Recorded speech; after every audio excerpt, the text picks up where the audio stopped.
Good evening, everybody. It is Friday night, and I am back, and I have decided to change the plan for tonight and go and do some coding. I know we normally would do coding on Sundays or Friday nights, but I had thought I would rather do gaming tonight, and I'd moved it to coding to Monday. I'm still going to do coding on Mondays probably, but I just felt like writing some more code tonight. I was just in the mood, my friends. So let's go do that. Let's go do it. We're fairly in a fairly good spot here when it comes to, we have like the alerts done. One of the things I was thinking about is I definitely want to get like a test of the alerts going. But I think sooner rather than later we need to have start working on the accounts, like creating accounts and account integration and stuff like that. And the reason I say that is I'm not gonna go full into the, OAuth flow yet. We'll definitely get there. But I want to at least get the concept of accounts into the mix, because I'm going to do something that I don't think a whole lot of these bots do, which is I want to let you have multiple accounts on services. So like if you have 2 Twitch accounts, you'll be able to link both of them. If you have 2 YouTube accounts, you'll be able to link both of them. Or, 2 YouTube channels or whatever the case may be. I kind of want to let you just kind of link all the stuff. But that also means that you can have different alerts set up for each one of those things. So that's where that kind of ties into the alerts thing, where I think the primary key right now does not take into account, like it takes into account the service, but doesn't take into account the account on that service, which is what it really should do. So that's why I kind of I want to integrate that into everything else right now, early on, so that we have that concept there already, and we know to always take care of that particular thing. So first things first, let's go and make sure everything's still working properly here from where we last left off on Monday.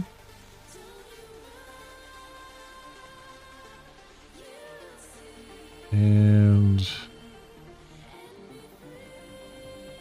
yeah, where are we at? We are over here. Home, alert. Got this cleaned up a bit. There's still some more things I want to do, like being able to clone an alert. The other thing is, I think we're going to definitely need to allow you to give your alerts names. That's going to be necessary for some other things I'm thinking about as we're going. Oh, you know what? Just realized something. Is that just a regular X? Yeah, it's a regular X. Yeah, that's not the X service. That's regular X. The X service has additional line, I think. The icon for. That also means that part of this service column here, not only do we have to say that it's Twitch, but we have to say what account it's for. So we'll probably put like your profile picture there, then you can roll over it and see, the name of the username on that. So that'll be good. We got this on-off toggle working. Create new. I do want to put like a clone button in here where you can clone this, and it'll be like create new, but it'll fill out the whole page for you with the information, and you just change what you want. So that'll make it easy to have the same alert across YouTube and Twitch, say, if it's applicable to both. The other thing is, I think the top menu bar here is going to be accounts, so we're going to start to get that integrated, and then alerts, and then we're going to have a concept of layouts, and in the layout you put what alerts you want to show up, so that way if you want to have, and then on the alerts page themselves, actually on this page here, I'm going to have like a link thing that will give you a link to that alert, and it will just be that alert, which is what I want to kind of work on right now to make sure this is like getting picked up in OBS and all that stuff. So let's work on that first, where we can trigger an alert and get a link here as well. So first things first is to also, let's get the alert name in there.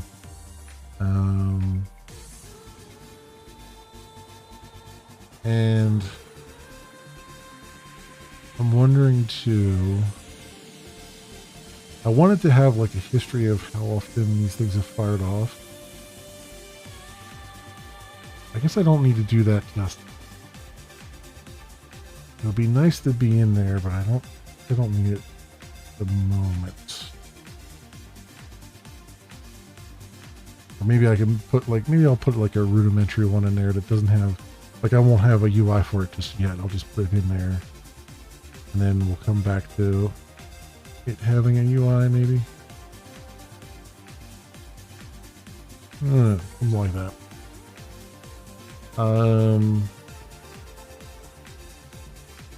All right. So where to begin? So we want to trigger alerts, and what I want to do is use the spring. Hey, Shin, how's it going? Yeah, my night is going pretty good. Sorry to hear your night's not going quite so well, but yeah, no, everything's going pretty good for me so far. How's it going on your end? Are you having technical issues? Is that what's happening?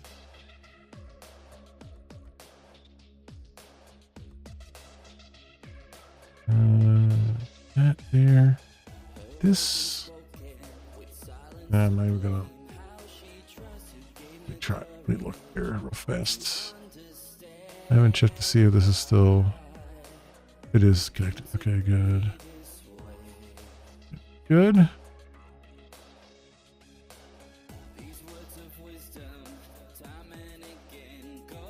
Oh, jeez. That upper stream and then Transformer Blue. Oh. Oh, that just sucks. Oh, no. Well. Yeah. Ugh. That's terrible. I hate that because every so often we'll get like a,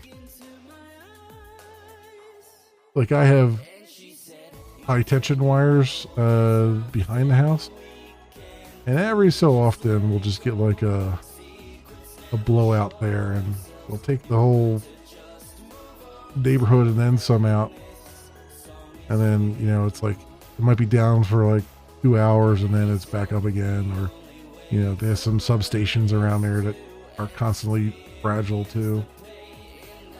Huh.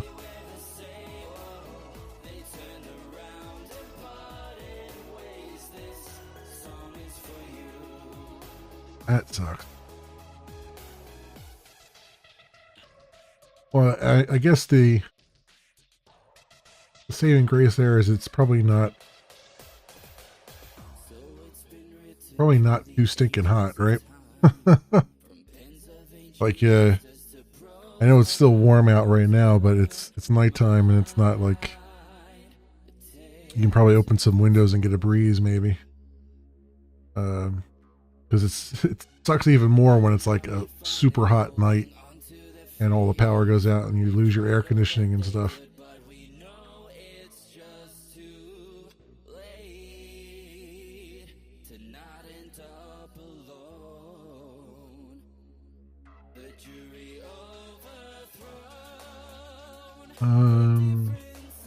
What am I looking at? So, yeah, I want to use the same triggering mechanism. Hey, Mellow Monkey, welcome on in. Happy weekend to you as well. What am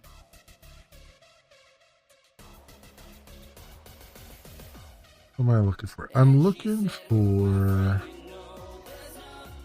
over here. I did some spring event,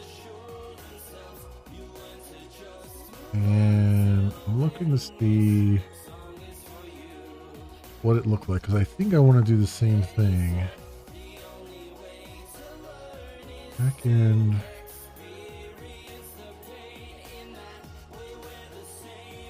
Yeah.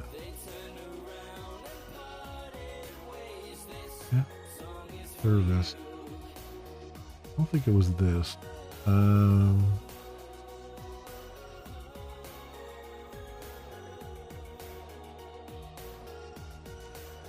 What's them? No.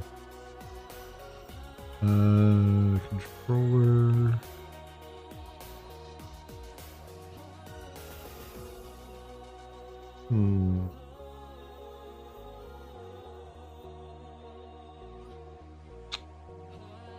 Got interceptors, dashboard, the one of system event. That's what event controller. Then follow events. Subscribe event. Gift event. Yeah. So this creates the event, publishes it, and then where did I actually grab the event? I feel like it was in the back end here.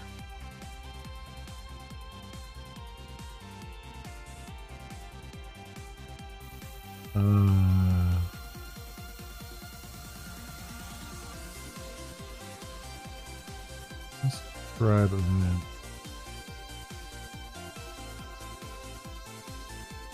Where did I put this? So I registered event listing. Remember that.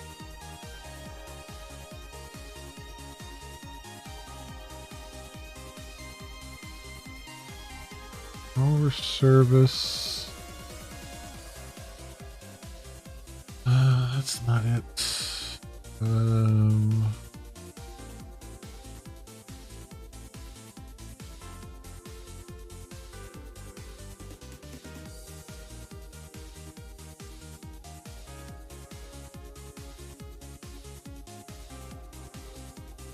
So I have the.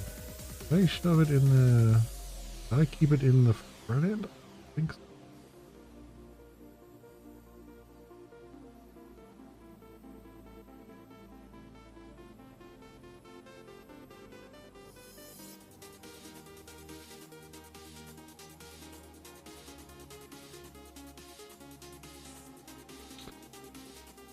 Here's the event plate.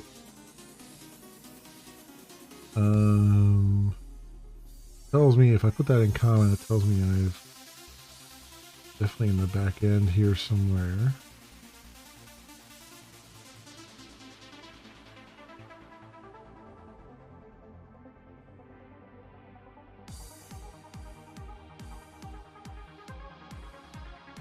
Yeah, here we go. Event listener async. Process channel. Yeah. I just put it in the back end in the service. Okay. I could kind of put them pretty much anywhere. Which is what I was hoping for. As long as it's wired up by Spring. Okay. Cool. Cool. So that is what we're going to do. Come over here and have backend to new package, backend service, and I'll say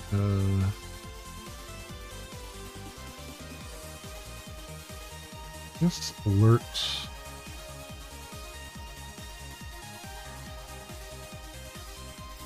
Yeah, this alert service would be fine right now.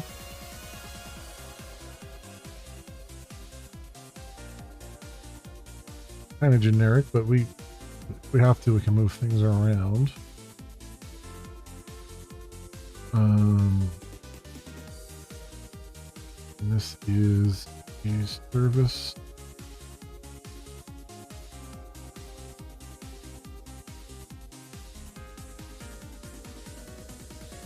Logger.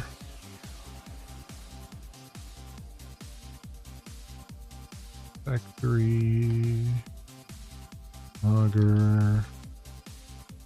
Service. Boom. Okay. And we'll eventually have like a DAO for like the alert history stuff. But right now we're good here. So then I just need to say,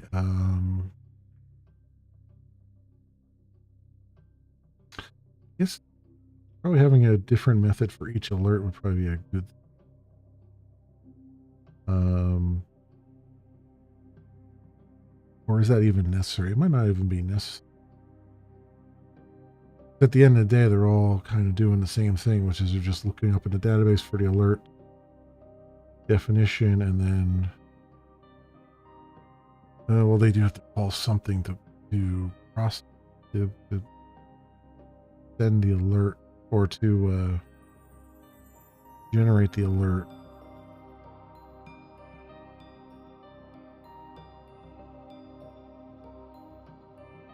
That might be the one weird thing. Because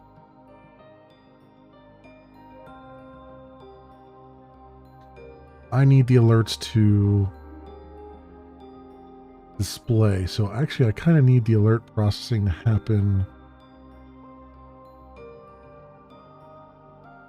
I need the alert processing to happen in a controller so that it displays the appropriate page.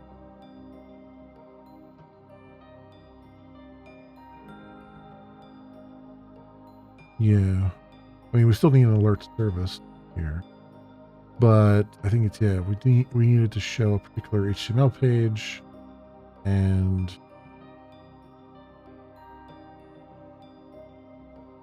then have that kick off on the screen.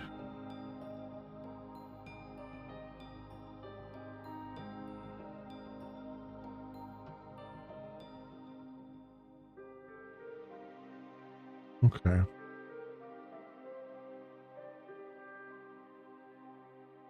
I'm trying to think. So this is definitely going to be an alert display controller.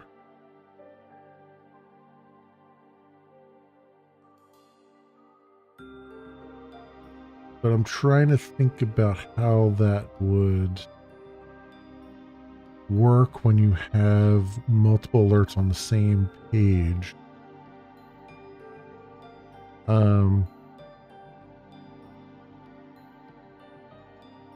Because again, I was going to have a concept of a layout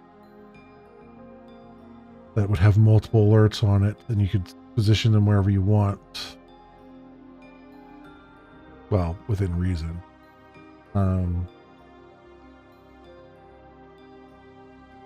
As well as have the alerts be individual URLs, so you can pull them in individually into OBS if you want to, and just use OBS to move them around and do whatever. You want that well.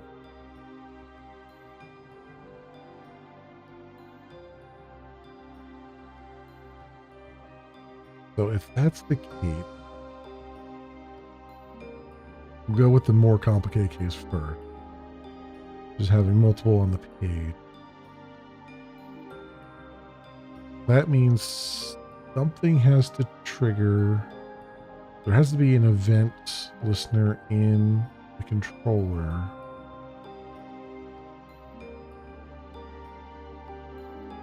That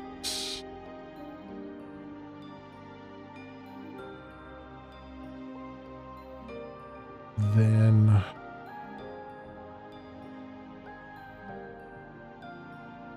basically updates the page.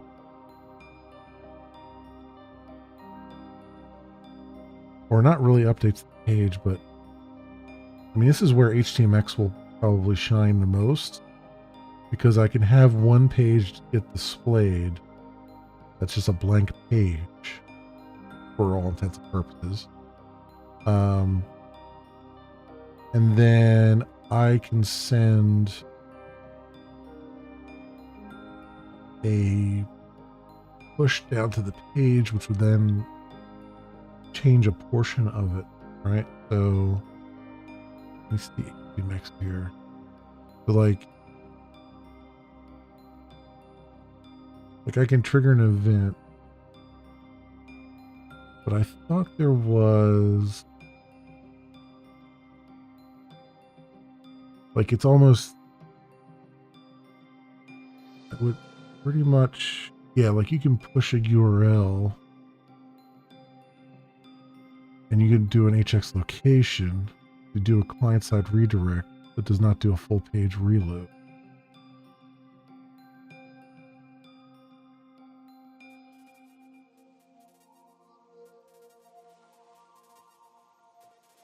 So that would be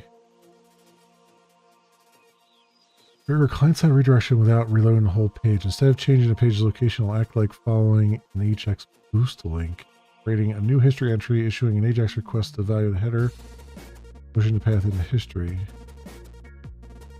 which would push the client to test as if the user had clicked on test AJAX boost through. If you want to redirect to a specific target on the page, rather than the default of document body, you can pass more details along with the event by using JSON for the value of the header. Okay, we can target a particular div, which is good. The URL to load the response from the rest of the data mirrors the AJAX API context. Okay. That will be swapped in. That will be swapped in. Values, headers, select. What's the boost? AJAX boost attribute allows you to boost normal anchors and form tags. Use AJAX instead. Okay. There's a nice fallback that if the user does not have JavaScript enabled, the site will continue to work. Okay. Anchor tags, clicking on the anchor will issue a GET request to the URL specified in the href and will push the URL so that the history entry is created. Target is the body tag and the inner HTML swap strategy is used by default. All these can be modified. Okay. Forms. Request will be converted into a GET or POST based on the method, and the method attribute will be triggered by submit. Again, the target will be the body of the page and the inner HTML swap will be used. The URL will not be pushed, however, no history entry will be created. Okay. Or replace the body's inner content with it. Okay.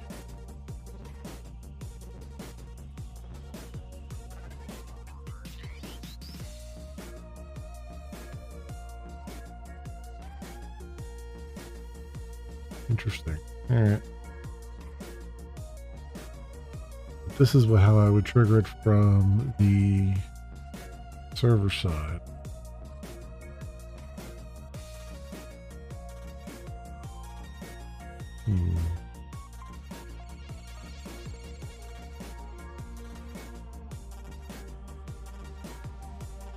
Event that triggered the request. Source element of the request.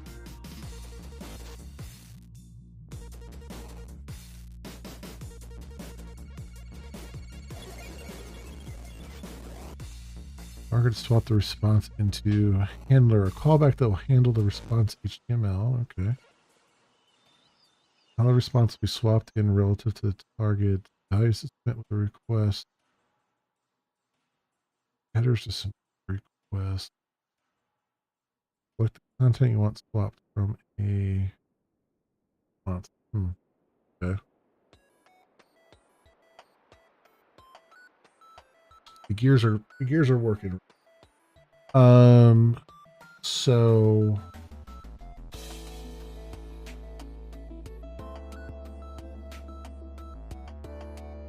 what I would want to do, I think, put a thumbnail in that. Let's go to the front end. Alert. Settings controller. Alerts, I want,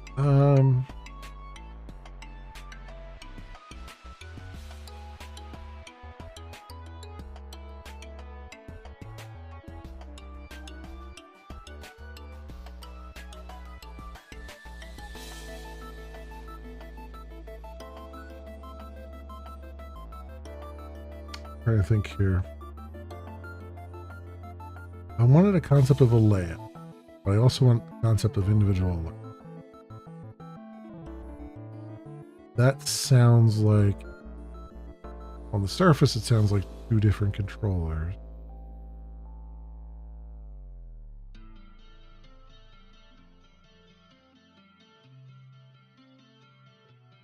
I think is fine.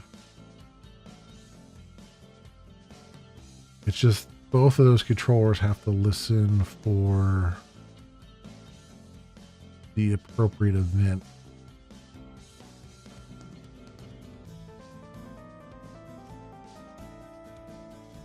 That's true. Actually, no, that's not true. Because if I do,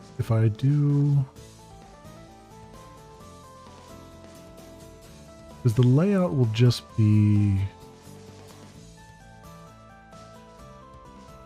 pretty much Ajax calls out to the individual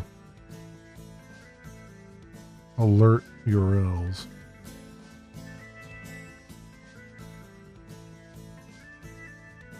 Which in turn will do the whole refresh thing with HTMX location headers when their events happen. So that so the layout kind of takes care of itself. In fact, it ends up being even more straightforward than the alert itself. The alert itself will have the complexity in it, sort of, kind of. And the layout really won't necessarily.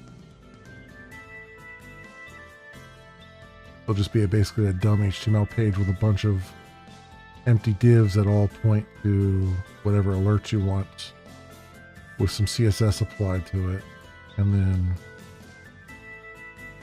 the alerts themselves will have the event handlers, and they will just care only about their own stuff. They'll be the ones that send the HX location results.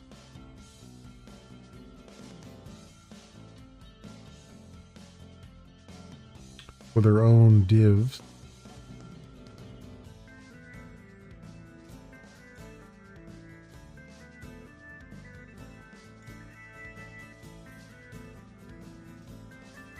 And honestly, actually,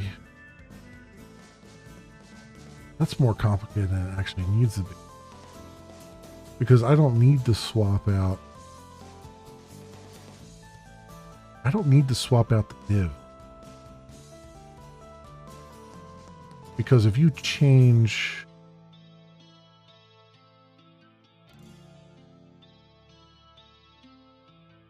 I don't need to swap out the div. Because if you change, because the normal operating procedure is that you'll have it set up in OBS. Like you'll have the layout set up, and then in OBS you'll point your browser source to a URL, and everything will be there. And then if you change how an alert looks and feels, that's part of the layout. Then all I really need to do is just send a JavaScript event to the page that just says reload your page. Reload the full page. I mean, it's not a big deal, right?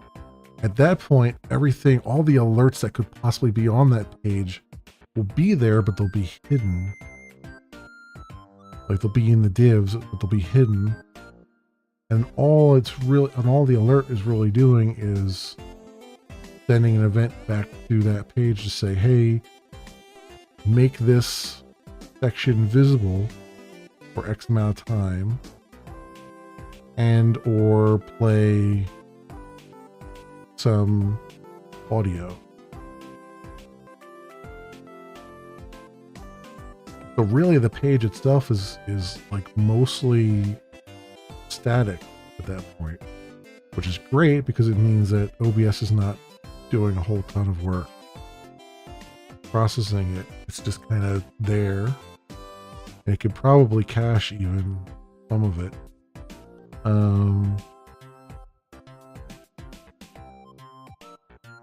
There'll be JavaScript running in the background, obviously, but that goes with the territory.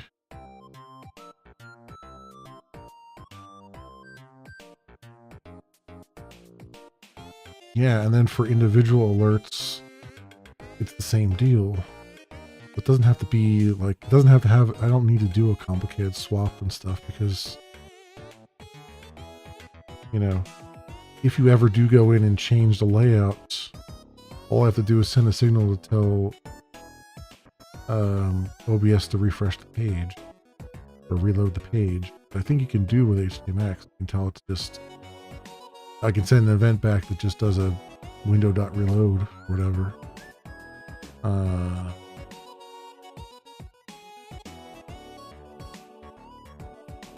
Okay. Okay. Sorry, it's kind of, I'm going over it in my head trying to figure out how I'm going to attack this thing. I think that's a plan. I think that's a plan there. I know that doesn't necessarily make sense to everybody listening, but it's as I start to do it, it'll start to make a little bit more sense, I think. So what I need then is a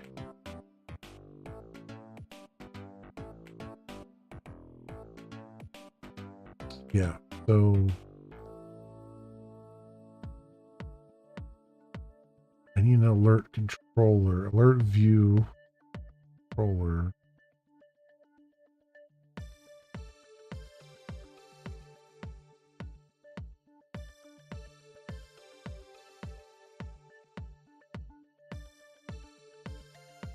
The weird thing is going to be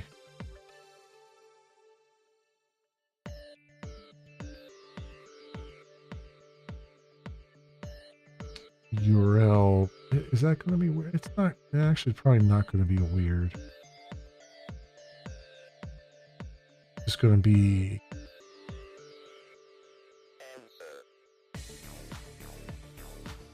because you're going to have to, the URL is going to have to specify what alert to load up. But I can do it by ID. I can do it as a get. Just put the ID in the URL itself. Okay. Well, where's my alert settings DA go? Well, I have a get all settings.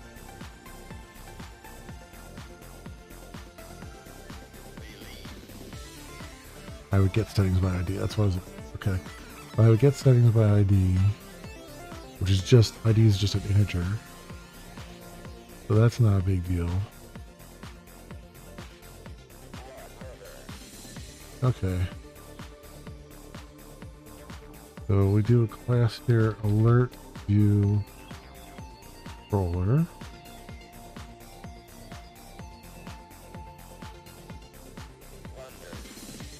Front end controller.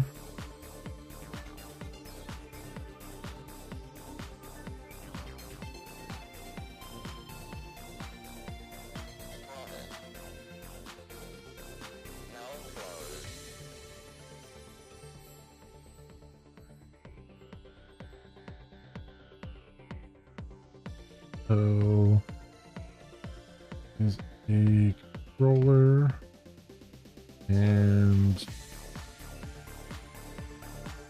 just the mapping is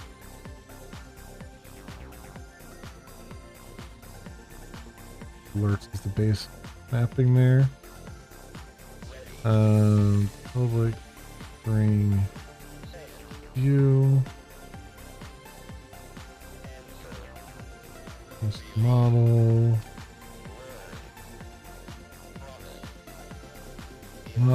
and then want D. This would be a call it path parameter, path variable. Path variable. Name is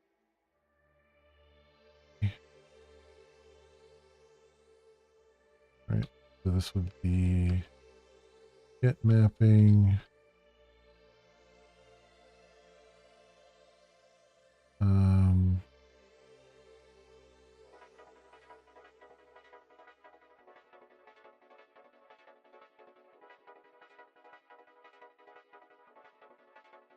E. All right, that.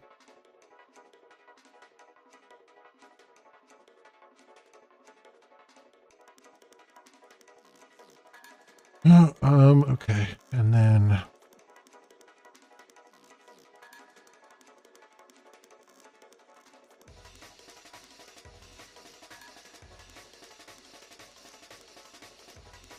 we have to. We need the private.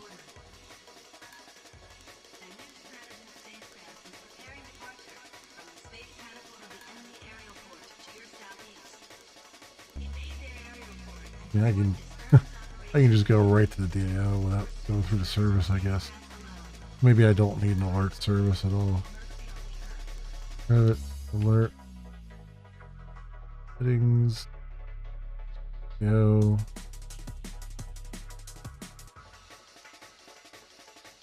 Auto wire that up. Hi.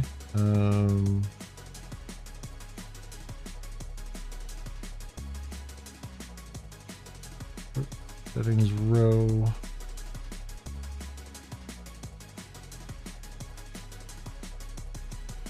Is have settings by ID.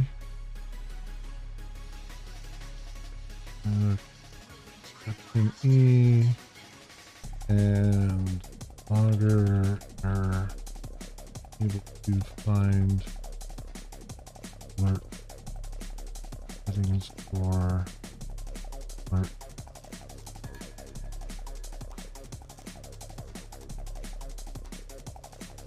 That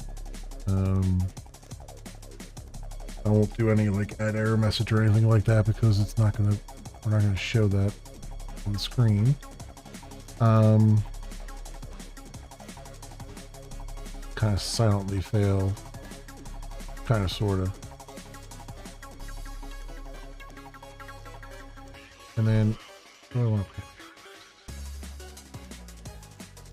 Main web.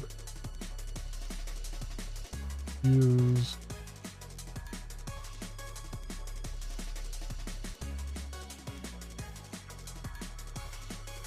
Have alerts folder here.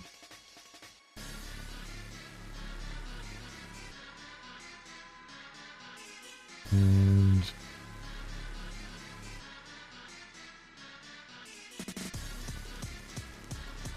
call it view for the moment.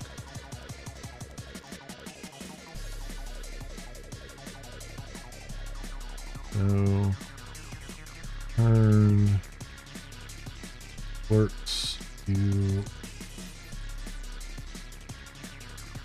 there.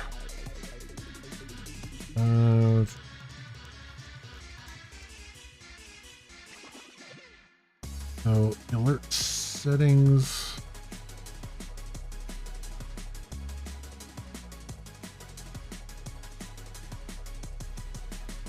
I completely hydrate this, right?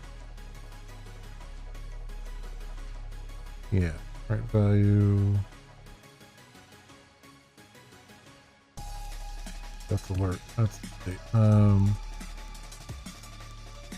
Settings by ID. In the map, right? I hydrate it. Yeah.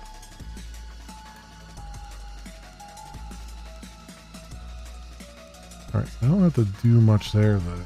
I just kind of return that. So model, add, attribute, alert, settings, settings.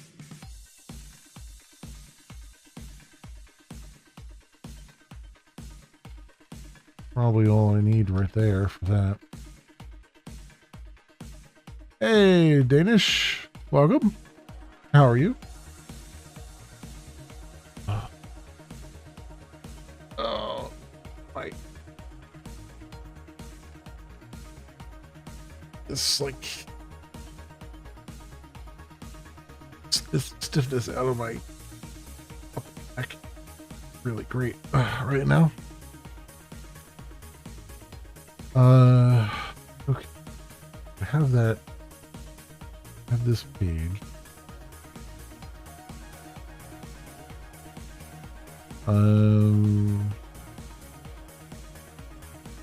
Question is, okay, this is fine. I have this page.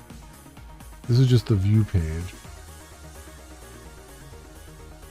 There's another piece of this, which is the actual triggering mechanism. So, let's say public.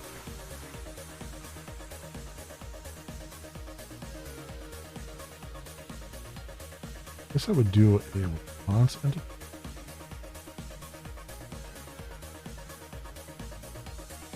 Probably, yeah. Response entity.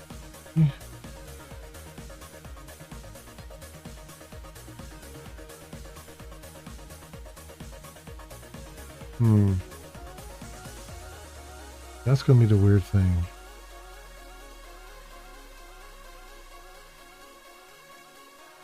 Because this is not going to be called by... Not going to be called by the dispatcher servlet.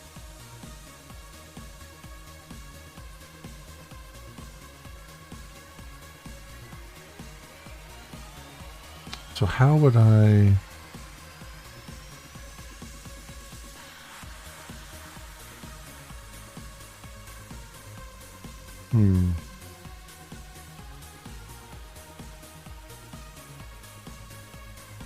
It's not going to be called by the dispatcher servlets. How would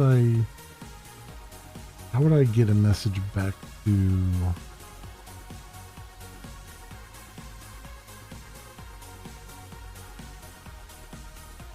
Back to HTML?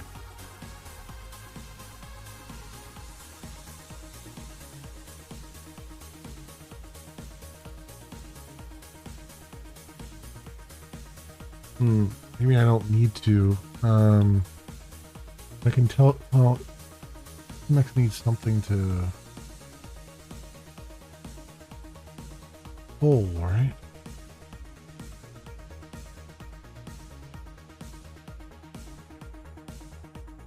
Like, how would I get it to polling?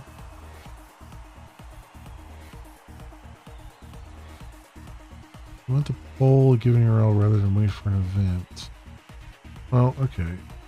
Next trigger load. Build intersect. Custom events to trigger requests if you have an advanced use case. But how does that work?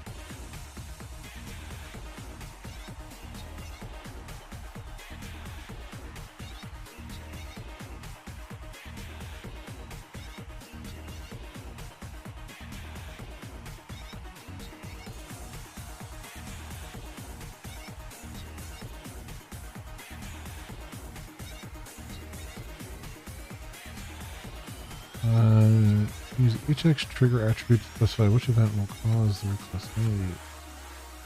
That I understand.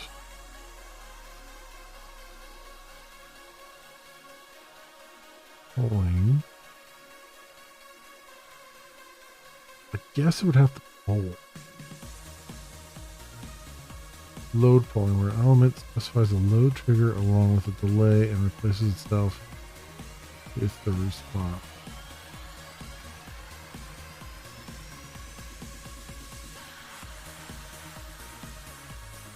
Others bar.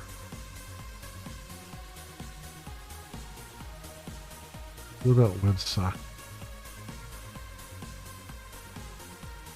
Sent events. Wish to establish a WebSocket connection to HTMX. Use the HXWS. Okay.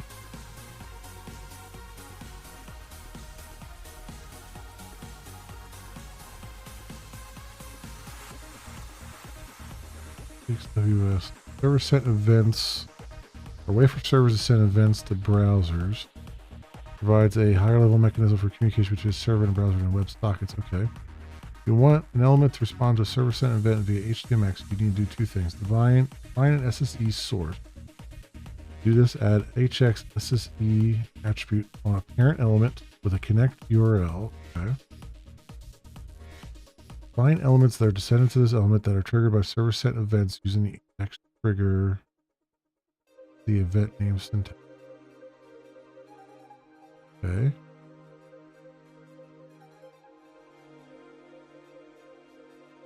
Depending on your implementation, this may be more efficient than the polling example above, since the server would notify the div if there was new news to get rather than steady requests of the poll causes. Okay, yeah. You have to put the trigger SSE new news, HX get news. But in reality, I can send an event back that I don't have to. I can just listen for that event in JavaScript. I just need to be connected on it. But how does I mean, this has got to be doing polling, right?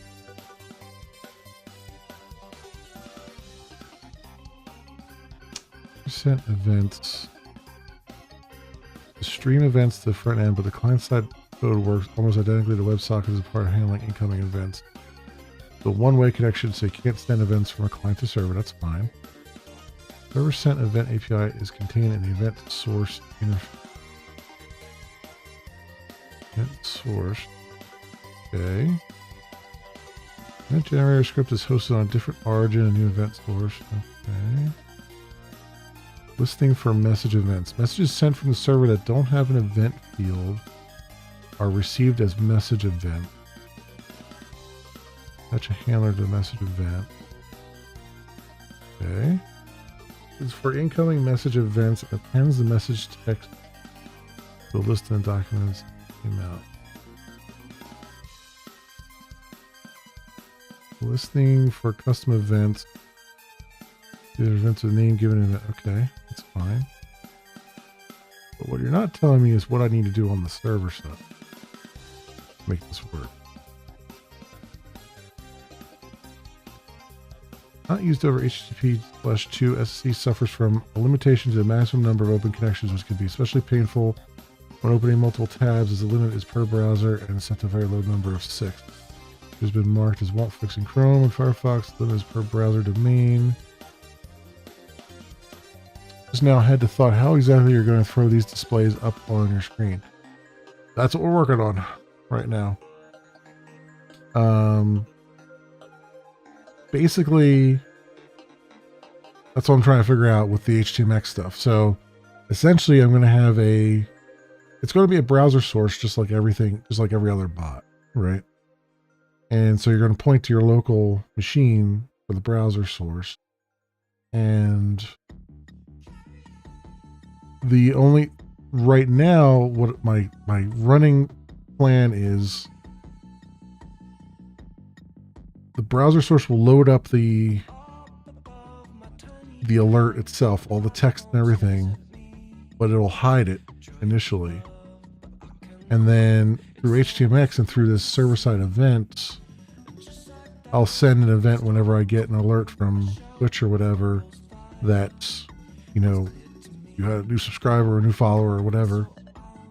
Send that alert, have it bubble up to the front, to the page, and then there'll be a little bit of JavaScript on there that's listening for that event, and then we'll show the div that all the alert is contained within and play whatever song or music or whatever, and then fade it out with, you know, trigger whatever animation or whatever is there.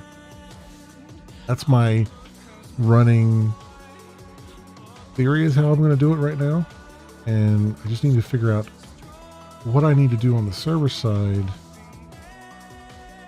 for this to work. The server-side script that sends events needs to respond using the MIME type text event stream. Okay. Each notification is sent as a block of text terminated by a pair of new lines. Okay.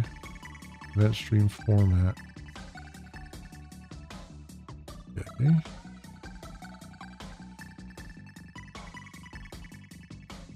Interesting. All right. Code above generates an event every second with the event type ping.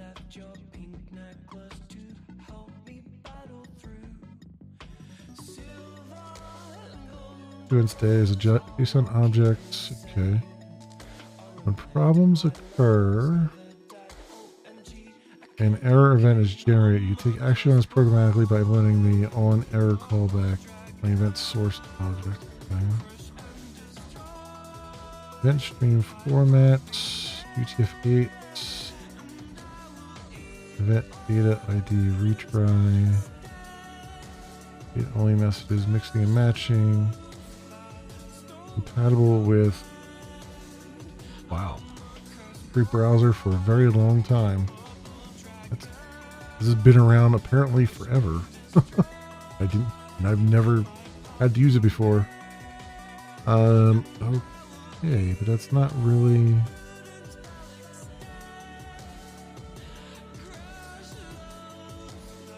So the browser's keeping.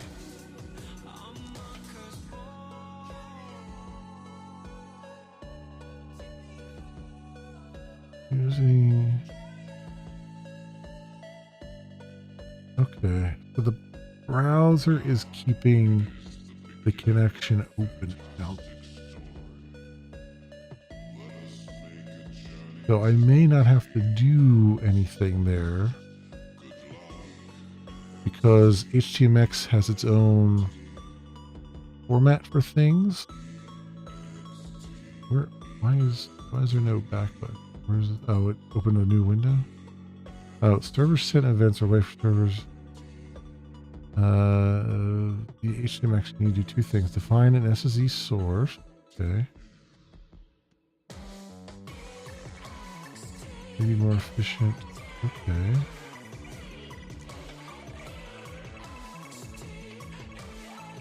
That.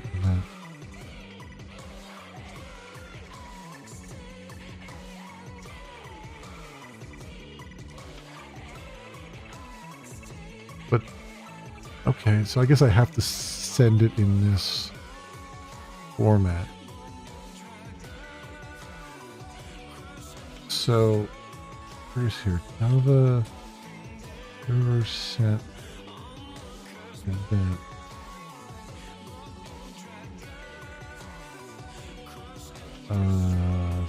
Student IDs.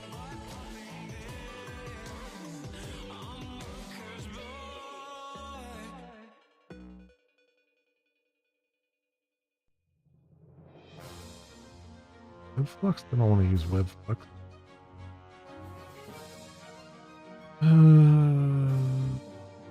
Percent events. Here we go. Streaming in Spring MVC. Supports in Spring 4.2. Okay. When the SSE emitter class was introduced. Find an executor service. The SSE emitter will do its work, pushing data and returning the emitter instance. Connection open in this manner. They have a get mapping. Okay. And they're using SSE emitter. All right. New single thread executor. And now threads deep.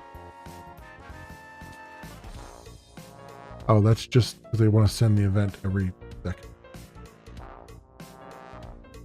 Oh. But I don't have to do anything. I don't have to do this just to keep it open.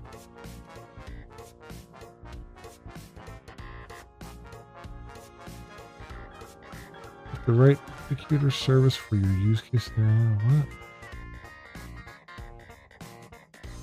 Enter instance, keeping the connection open. They seem to suggest that you need to do that.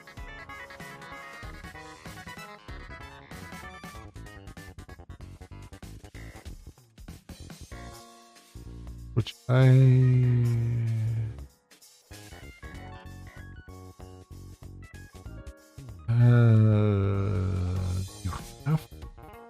you have to have a thread running?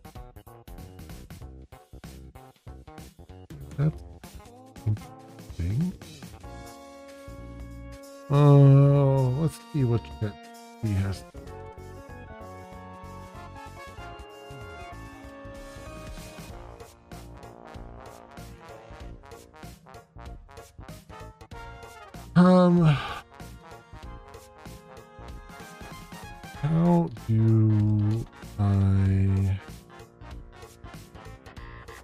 How do I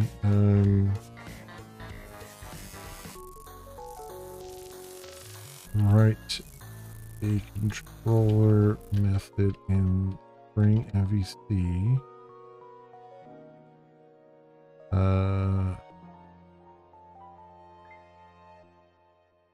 to emit server side event?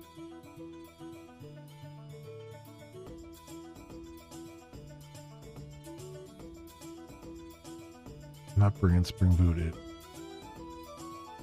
That's for damn sure.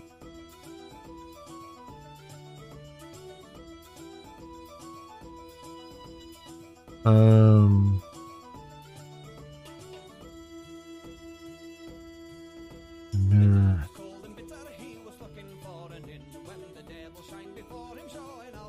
Okay.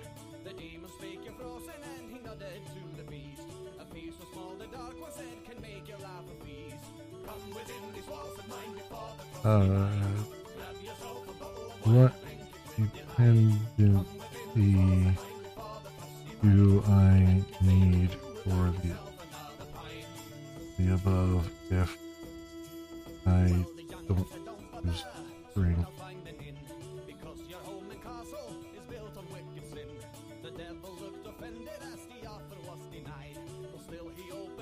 Okay, the dependencies I already have. All right.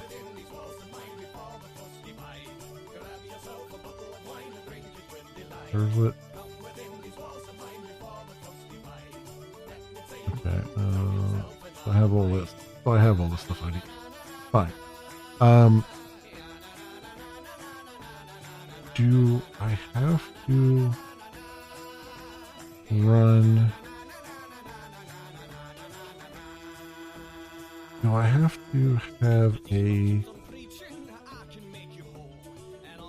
thread executor running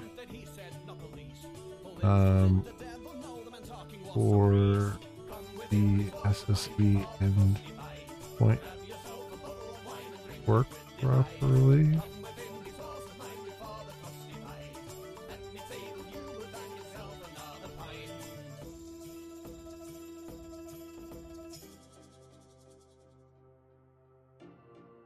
Asynchronous request.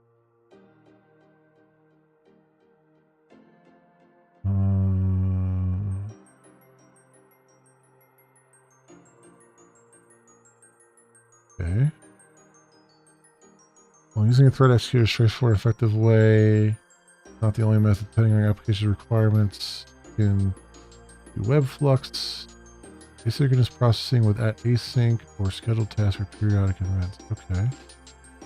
So, what do you have here? Let's see what the async. So, asynchronous request handling. Use Spring's async annotation to handle asynchronous processing without explicitly managing executors. Here's an example.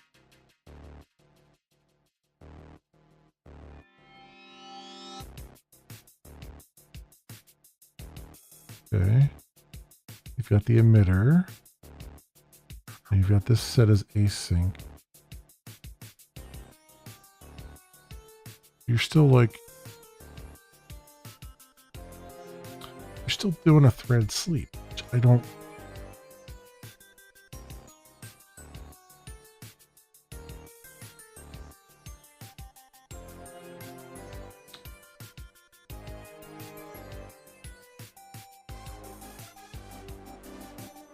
Because then they say emitter complete.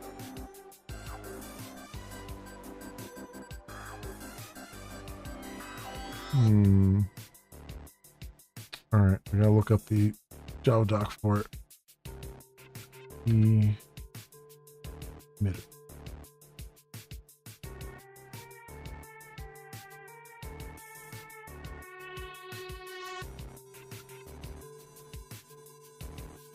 Visualization of response body emitter for sending service sent event. Okay.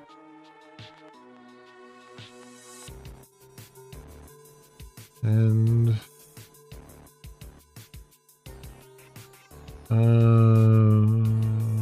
in response. Let's emit it. Okay. And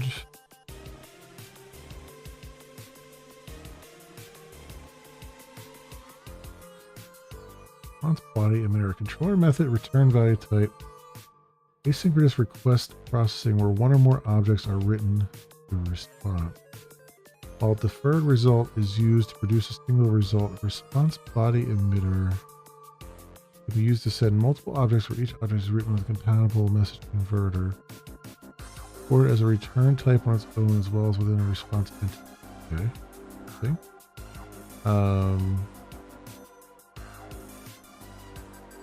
Response body emitter. Pass the emitter to another component. Return emitter.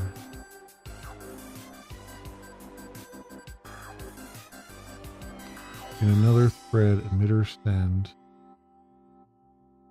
Emitter. Yeah, so you have to say complete. It looks like. Complete request processing by performing a dispatch into the servlet container where Spring MVC is invoked once more and completes the request processing life.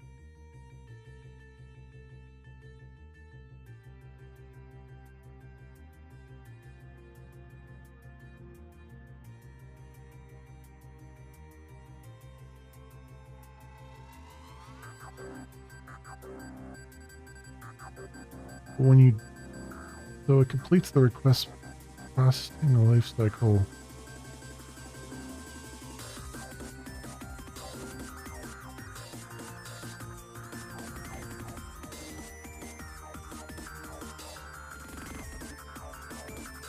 By completing the request processing lifecycle, does that mean it's closing the connection? I think that means it's closing the connection.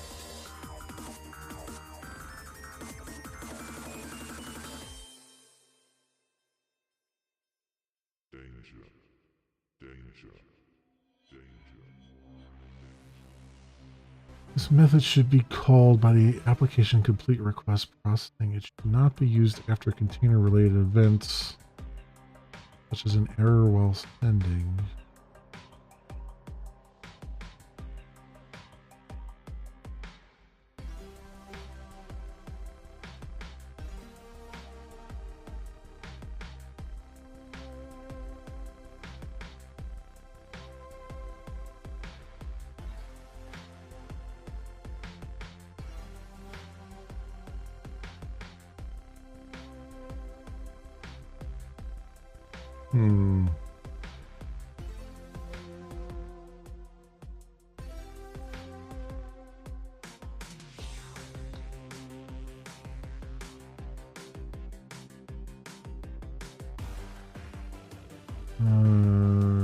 Service and events with Spring.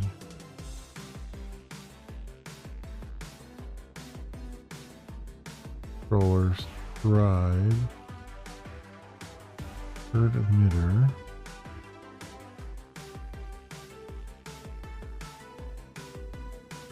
Type text event stream value, okay. Then events to client.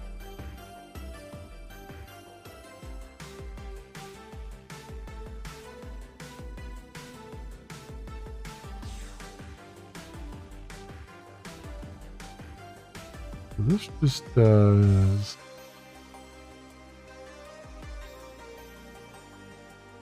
so at a fixed rate, so every second this will run and it will send and it will never complete or remove itself unless there's an IO exception.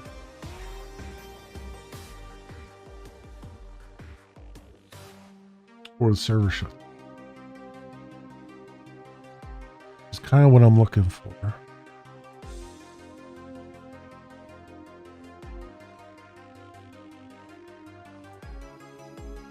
Oh. Okay. This is really what I was looking for. So you really don't If you do complete, that means you're shutting the connection down. And then they also have a remove emitter, which is interesting. I don't know why.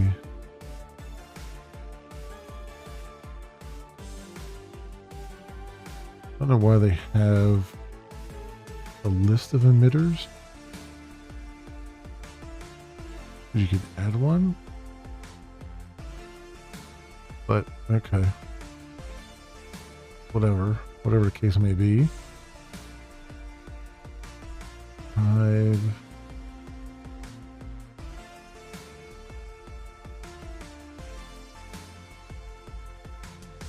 Drivers are handled another way. Okay. Well, I mean, let's try this. I've never actually, what's interesting here is this would be really useful at the day job for, there's a couple things that this would actually really help with that I just never even realized the server-side events thing was this old. I mean, I remember the old days of server-side includes SSI stuff that fell out of favor, but I never knew that they had a kind of a replacement for it. Because I've always thought like the only way I could do this was with WebSockets. But really, there's a lot of use cases where I don't need a bi-directional communication thing.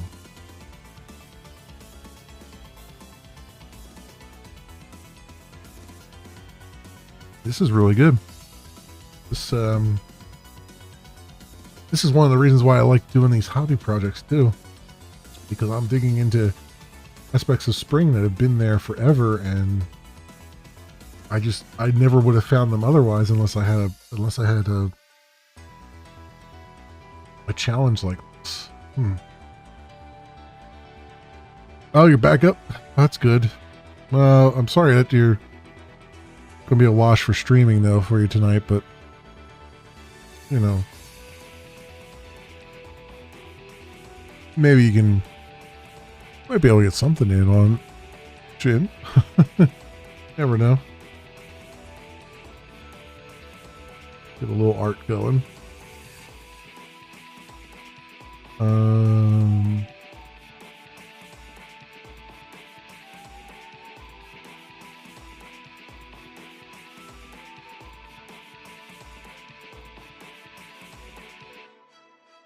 Yeah, this is interesting. This is good stuff here. Let's see if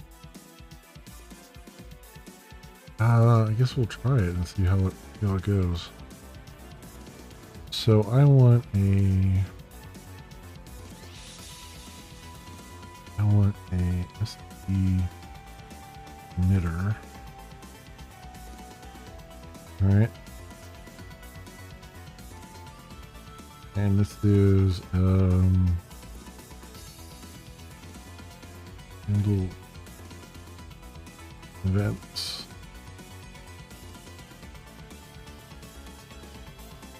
Well, I guess it doesn't really need any.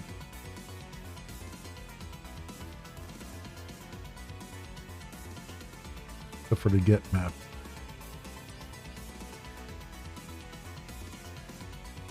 Okay, so at get mapping,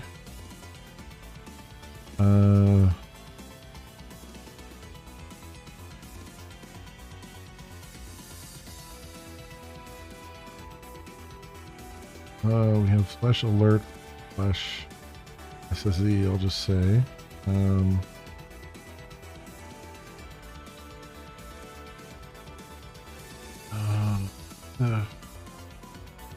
Another thing we can do here. Path is SSE produces.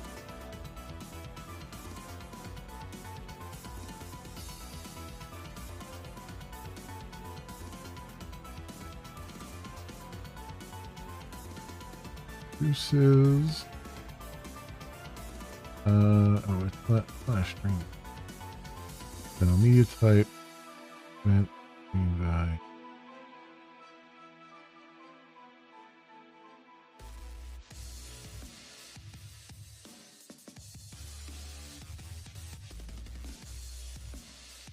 There we go. And then this will also be a event listener and async.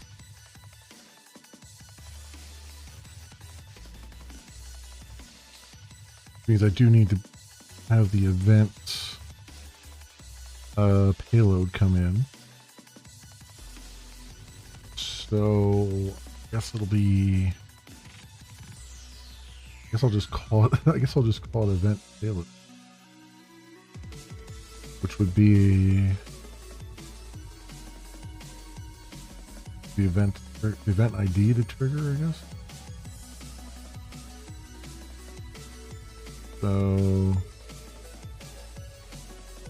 this is yes. I will say new class event payload serializable.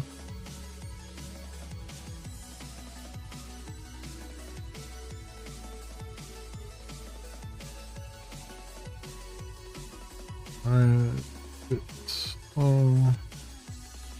that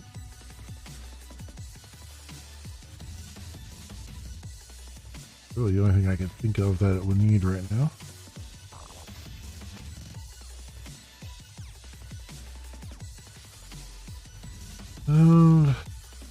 Getters and setters. This guy.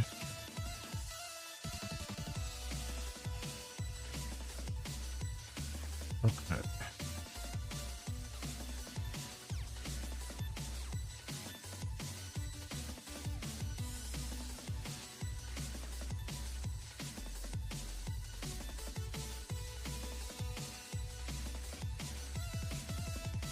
Thing is though,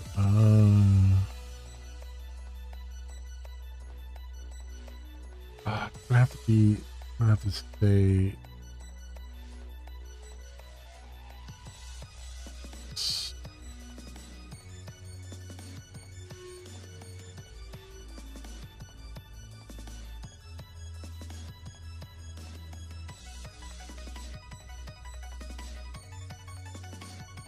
Because it's going to have to be specific to this.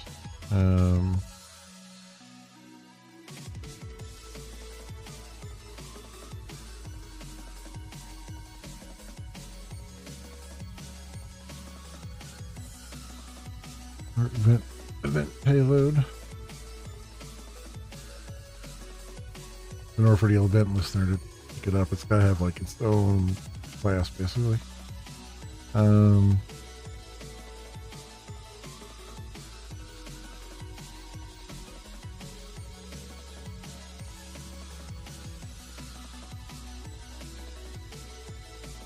I guess I would just say, they have a builder or something here. That's the emitter.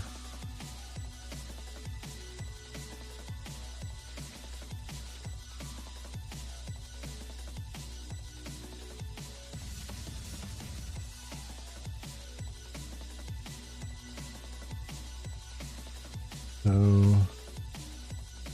the emitter.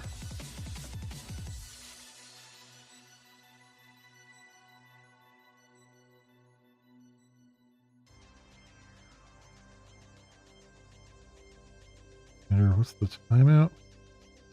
By default not set, in which case default configured in the MVC Java config or MVC namespace is used. Or if that's not set, then the timeout depends on the default of the underlying server. The timeout value in milliseconds.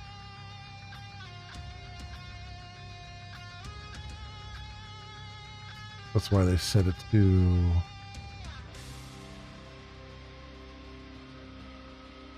what I said to long max value. All right.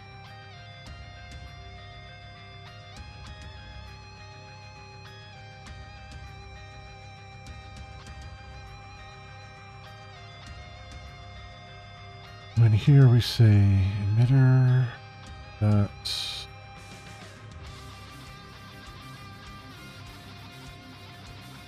send. And the object format is a single SSE data line. Is equivalent to. Okay.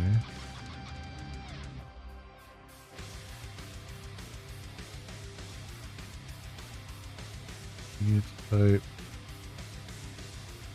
application JSON. Oh, send object format is a single line of single SSE.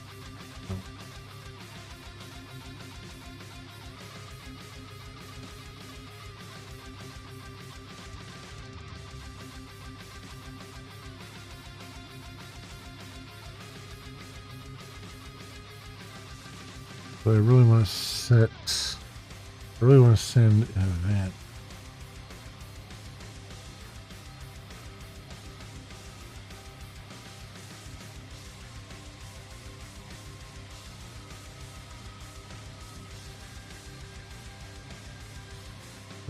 New SSE event.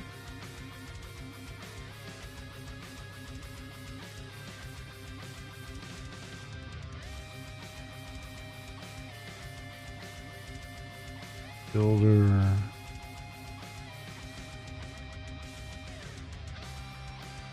SSE event.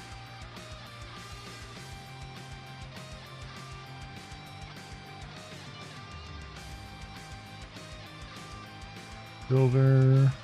No. The hell, builder. Have me put there.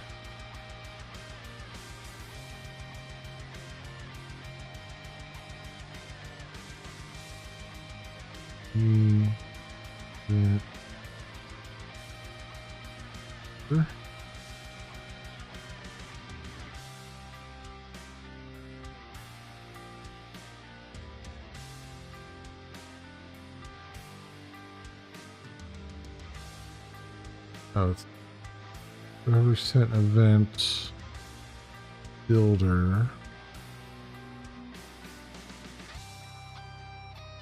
ID event first event frame builder. Okay.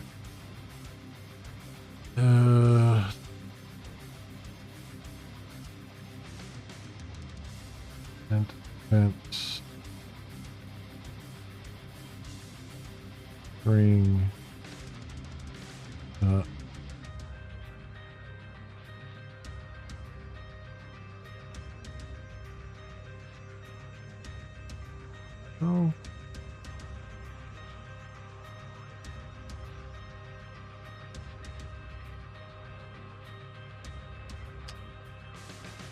You give me an example of the server's side event builder in the console.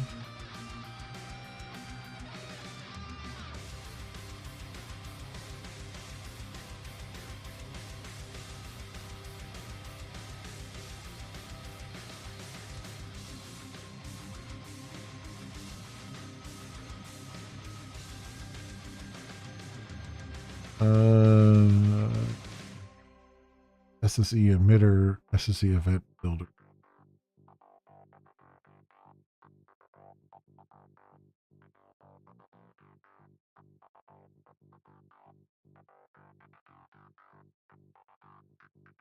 Event, data event.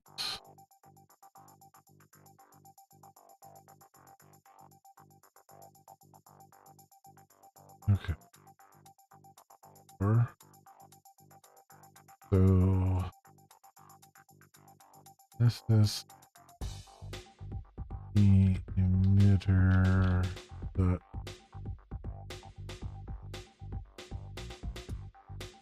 event builder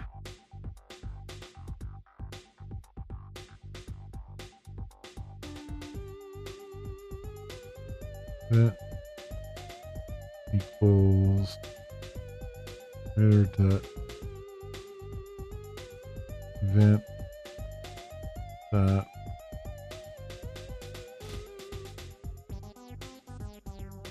do I need to get an ID or will it give it?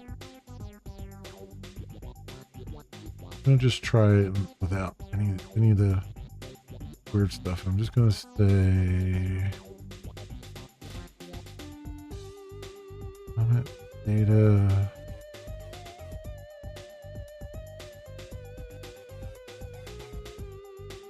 the name is the event, an SSE event is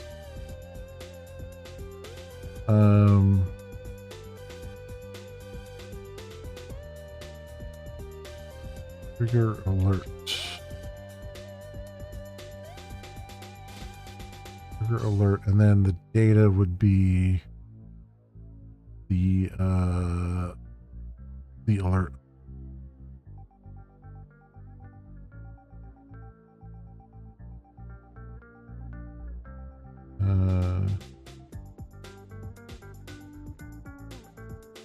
Data would be string value of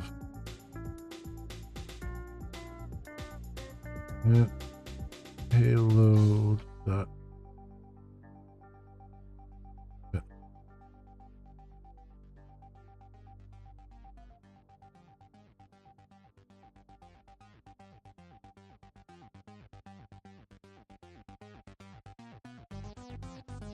and dot build.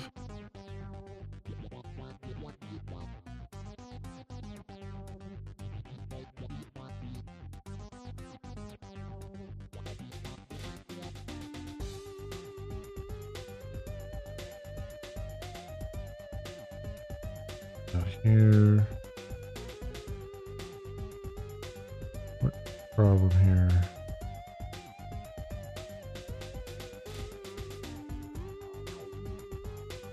Builder. What did I do wrong here? The emitter. Oh.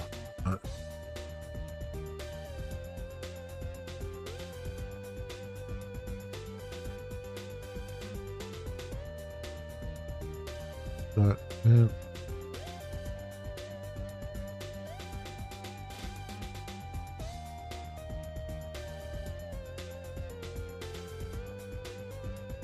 Well,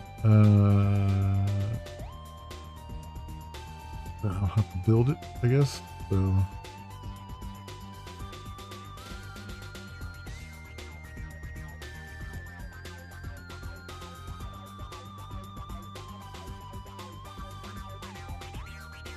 There you go.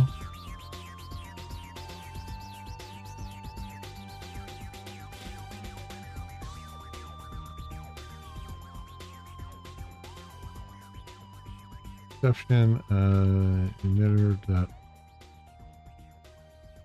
complete.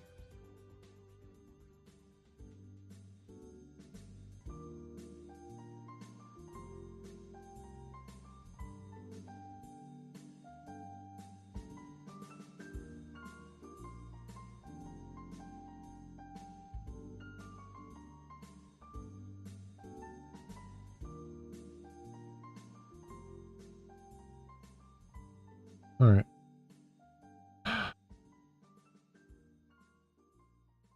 I mean, I'm fairly certain the event listener will. I don't know if any of this other stuff will work at all, but I guess we'll have to give it a good old try here and see.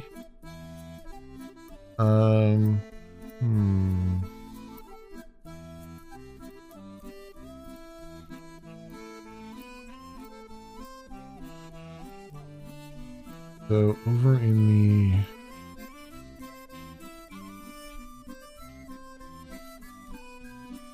view alerts, have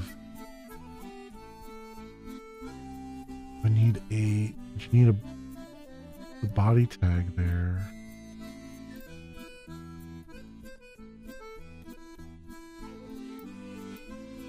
Yeah, so it'd have to be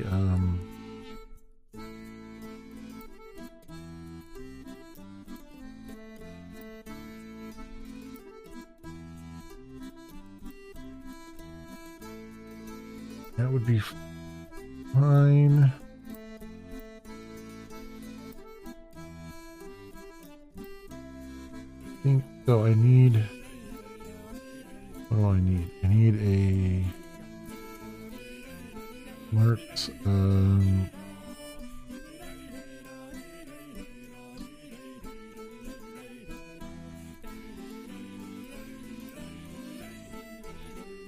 So have a new file alert. Yeah.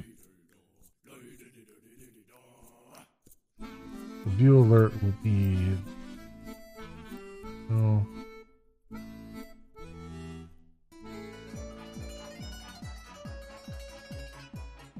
body, and then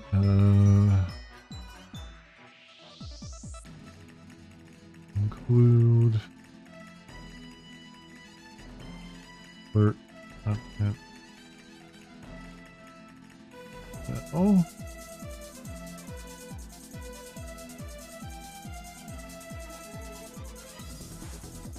that's basically it there. So view alert will only be like individual alerts, but in here I have to put the text tag.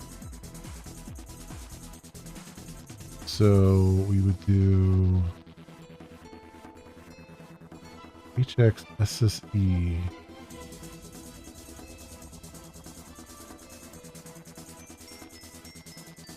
HX SSE.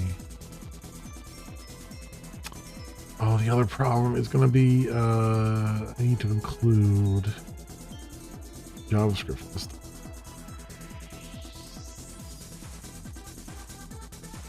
So where's that at?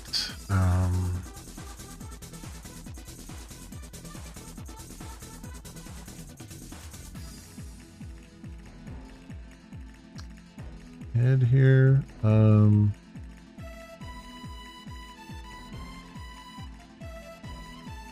CSS as well.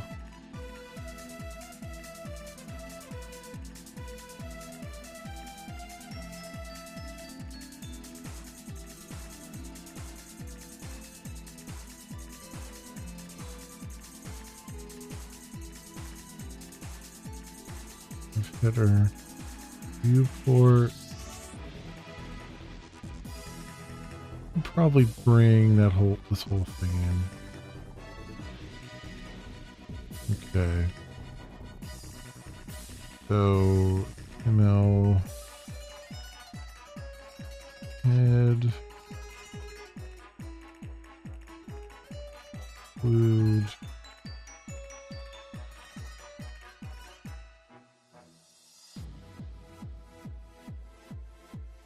I guess it's gotta be relative. Include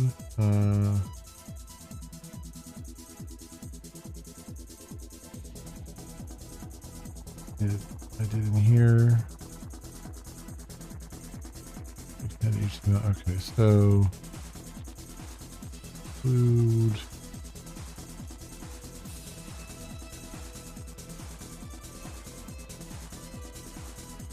I guess I can do slash layout head HTML, and I don't know if that's gonna work or not. No, it'll work or not, but we'll find out. Then that will bring in the HTML stuff. And then this is connect to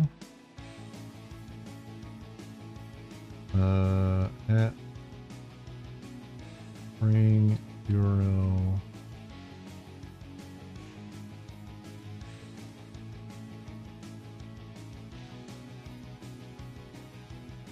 /alerts This is E.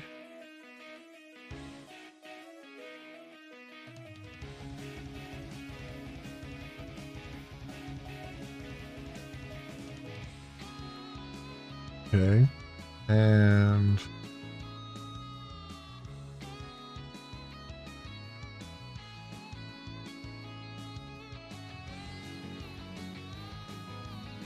then I don't need a trigger. I'm not going to use HTMX for a trigger. I'm just going to use the alert itself or JavaScript. I mean, we grab the alert, I think.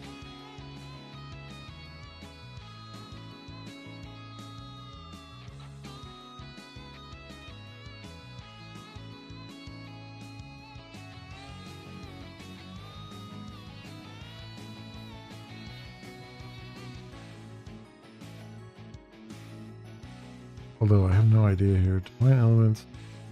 This is the event name syntax.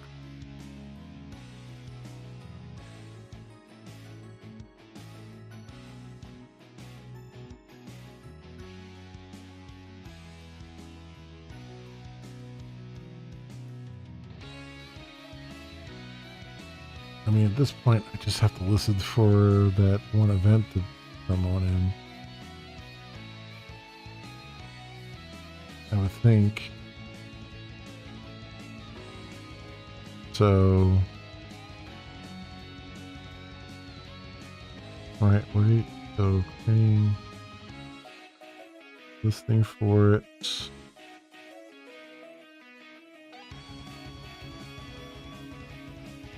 I have an event field or receive as message event.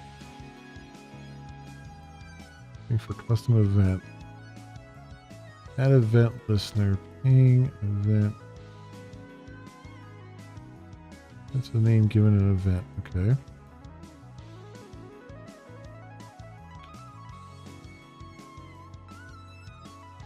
What is event source? New event source.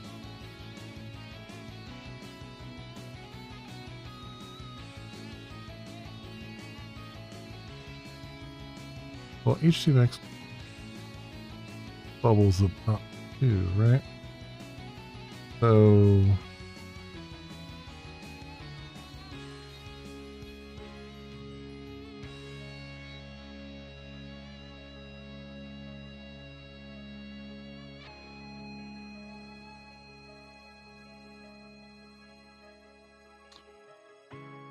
next to event source directly from HTML, it manages connection to a web server, and swaps or contents in HTML.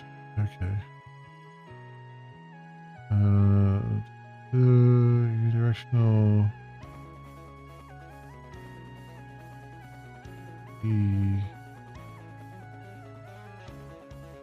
Connect. Oh, I see. They have a different usage here.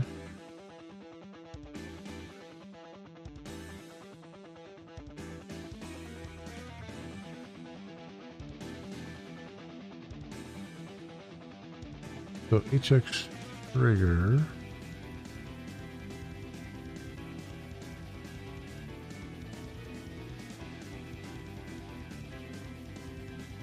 Reconnect.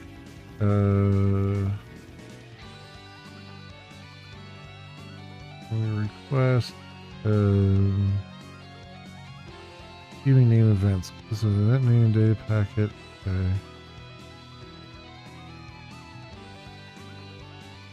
For this event.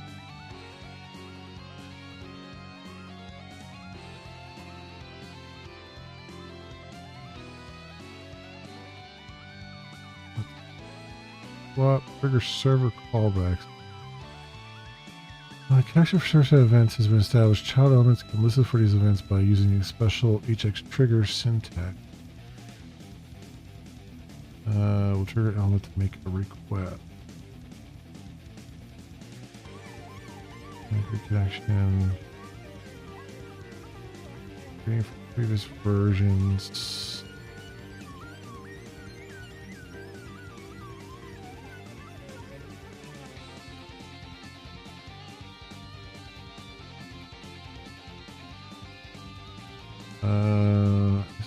Swap.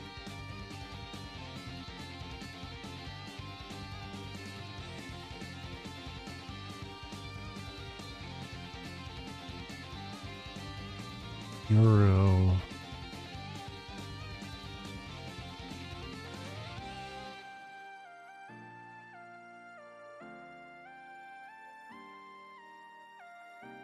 How does this? Is this extension automatically in there? Install SSEJ.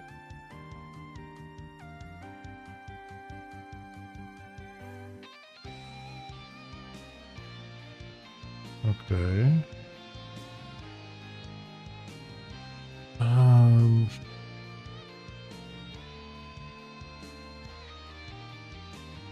I guess the real question at this point is, do I even, if I'm using HTML export, am I just, is it really buying me any? Because I'm really, don't think it really is buying me anything at this point. I think I'm just better off just doing straight JavaScript on it.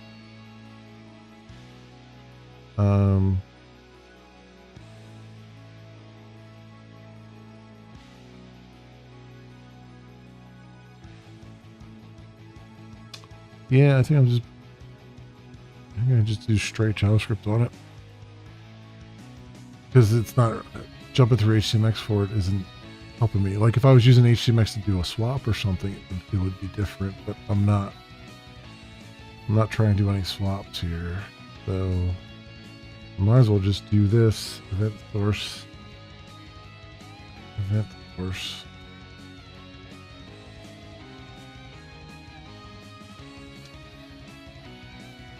And then on message, event source and event listener. Okay. Yeah, okay. This seems pretty straightforward. So just do, I'm not even gonna do this, but here in a second. Let's do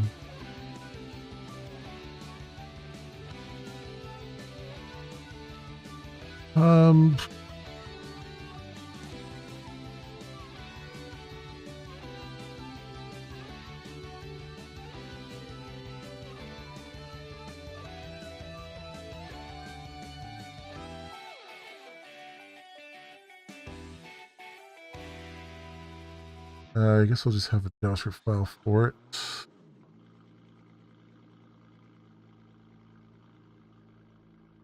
Alert view. Yeah. So file alert view J. Alert yeah. Yeah, alert view. Doesn't matter right now. So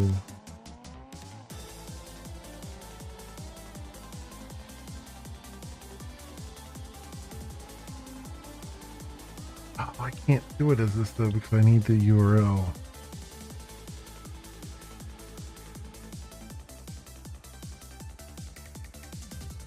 I need the URL based on the. I need what's we do is to process the URL.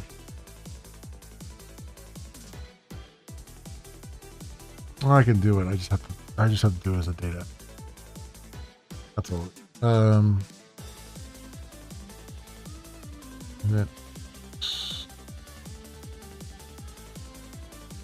So we need the what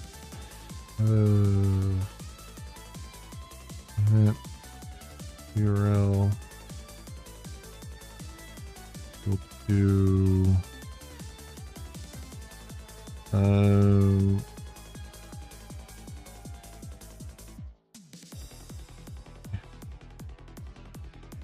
body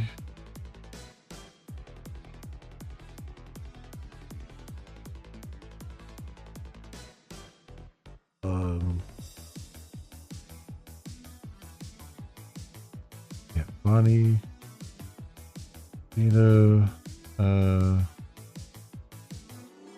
URL.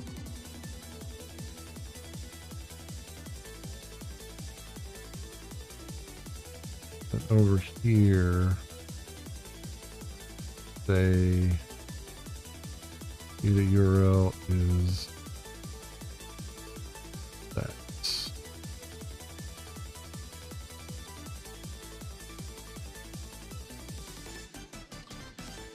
And then the event source, event URL. And we just want to register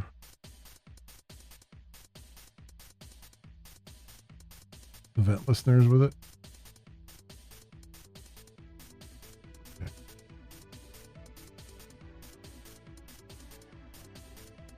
Event listener. Event name, and then handle the event.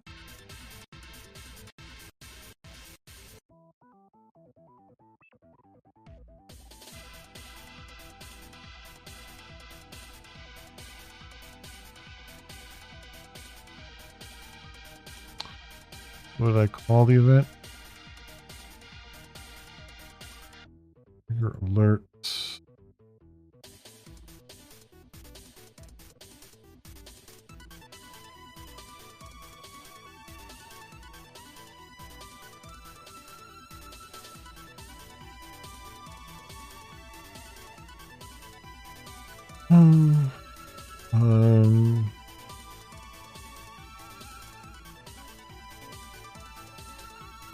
Would be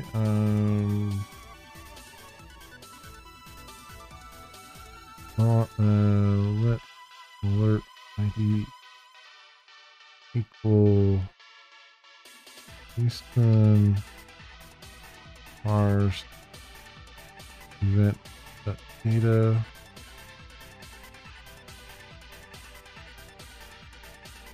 dot. Oh wait, what was the event payload or alert event payload? Event ID. What it's, yeah, maybe we'll see.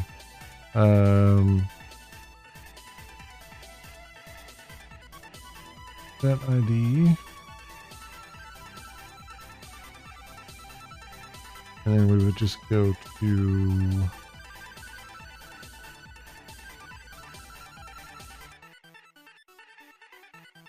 guess I just call a function here. Function play alert.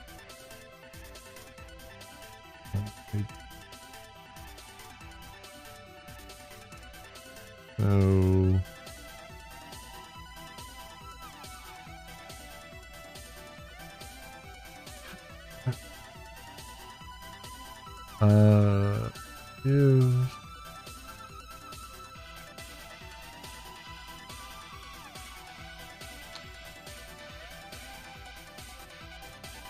if div ID var equals alert and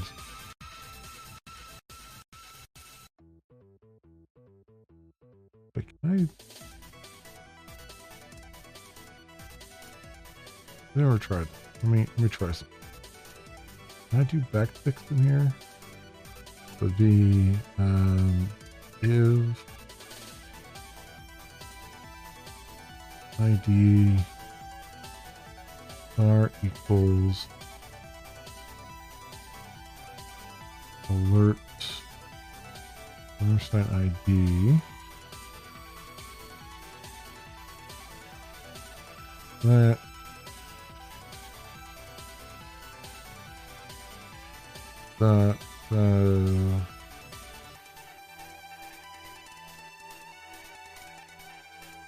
well, this is good. All right.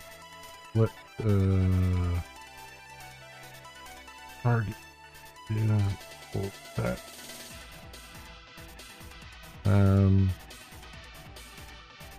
I'll have to say target div.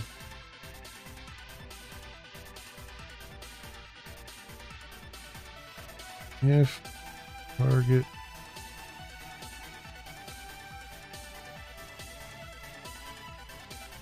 div that has class be none.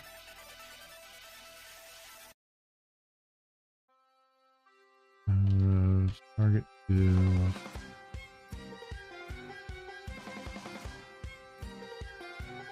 class none. Really, I should be triggering an animation of some kind, but the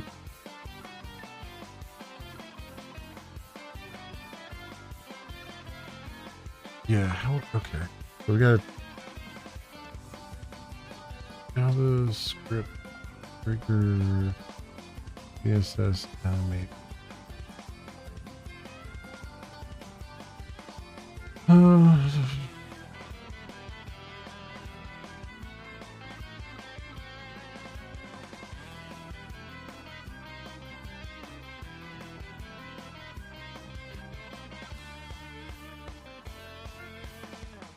By adding or removing.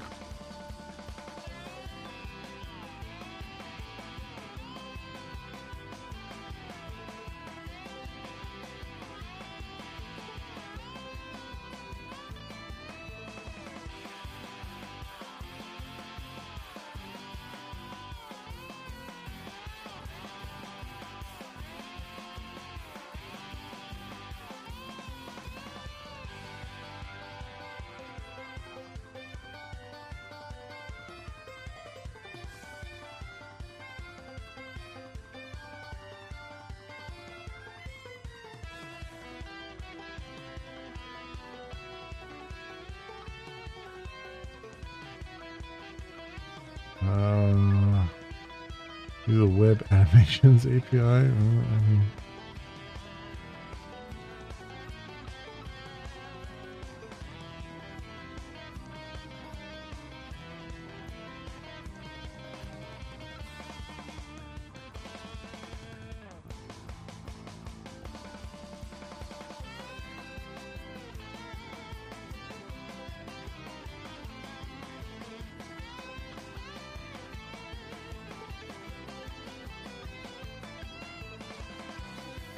animation placed.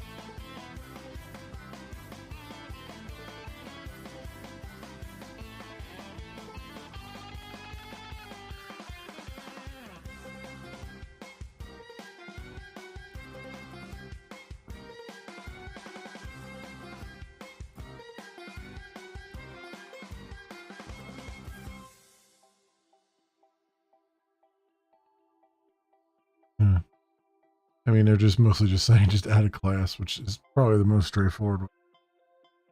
Okay.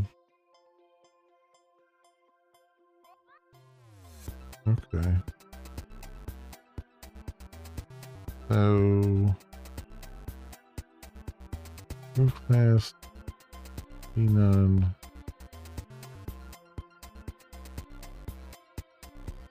Okay, and then problem though is I want to go hidden again.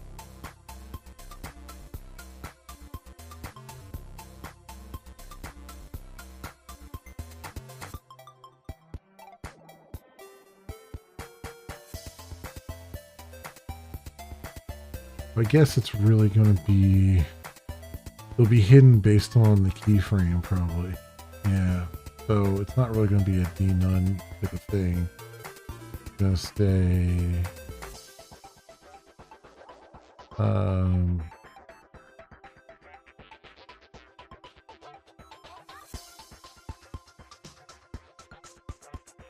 if not, our div has class animate.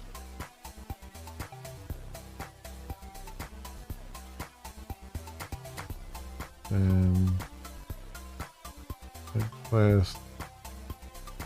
Oh, there has no. It's a repeating animation. There has to be a way to trigger an animation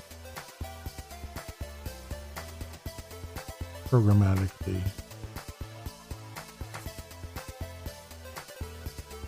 That doesn't involve adding and removing that freaking class, because the JavaScript will have to wait for it, and that's not what I want to do.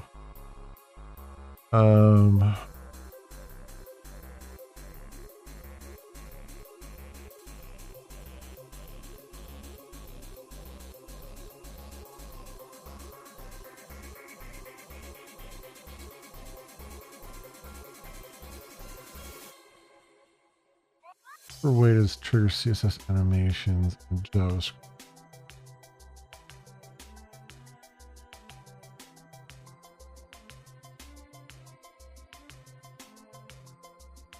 An event list there, animation and oh, I see what they're doing.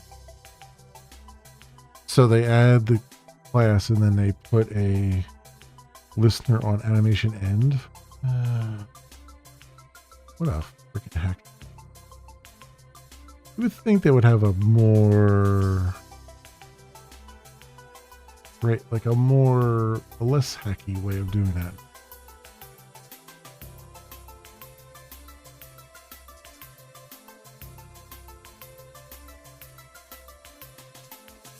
Animation, duration, name, timing, place, date.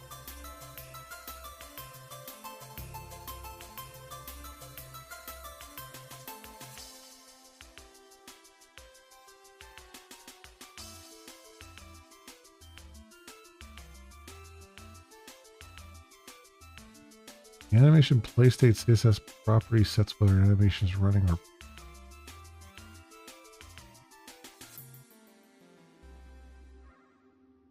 It's a CSS?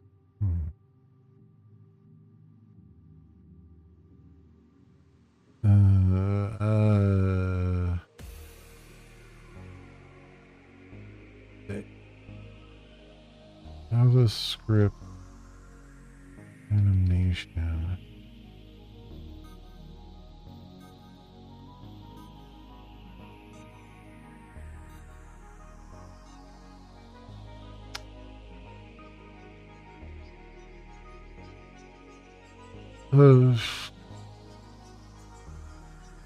First animation frame.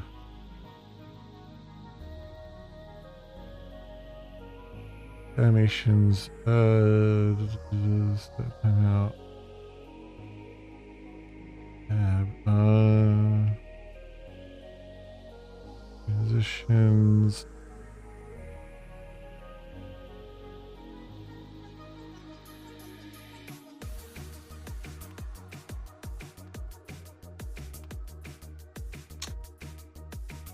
What I'm looking for.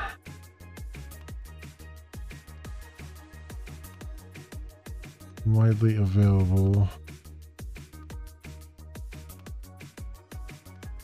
Oh, I'd have to call it 2 times a second? No, thank you.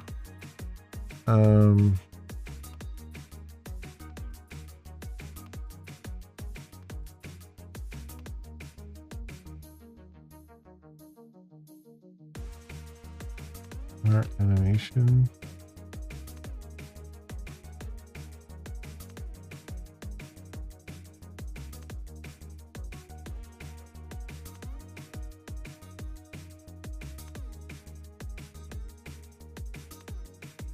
But that sucks. That's like the only way you can do that now. I mean, they haven't come up with a better way of doing it.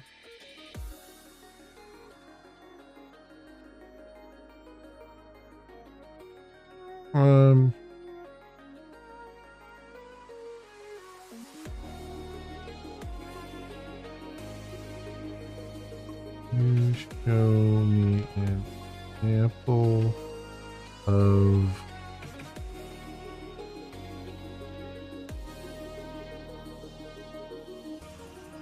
stating text of using CSS animations and JavaScript to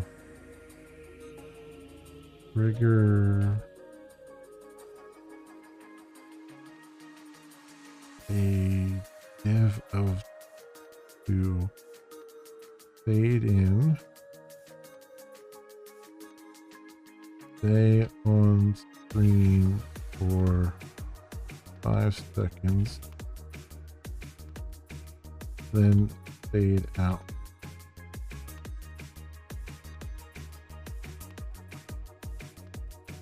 And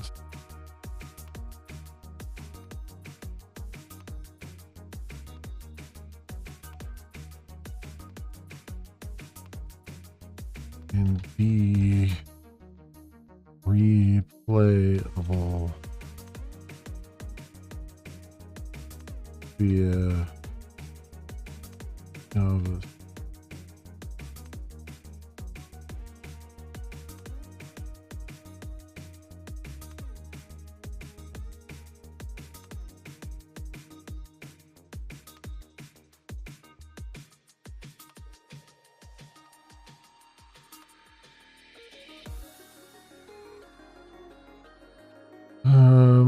Let's see. What do they have here? So remove, fade in, fade out.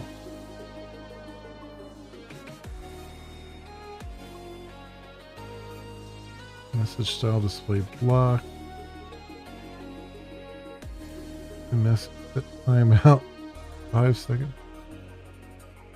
After fade out, hide div.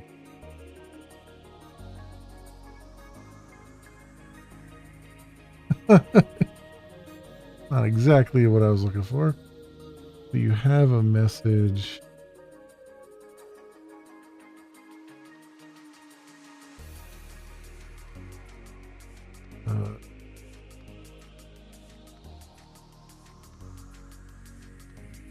Can you rewrite the above to use CSS animations to gradually fade in the text over 2 seconds and then gradually fade out text over .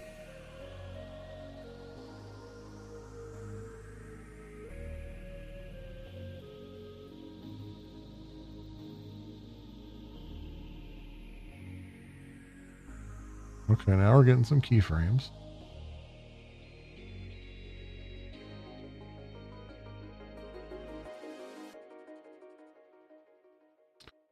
One over 2 seconds, 1 to 0. Okay, okay.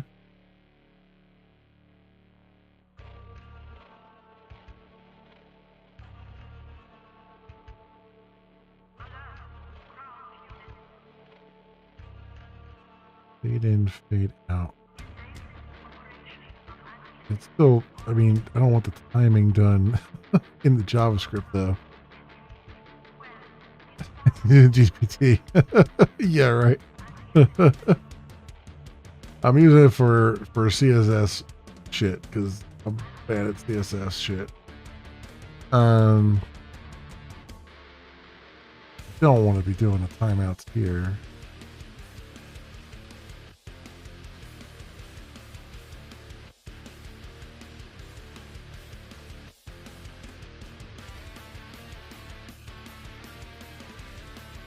It is really good at CSS and other mundane stuff. Really is.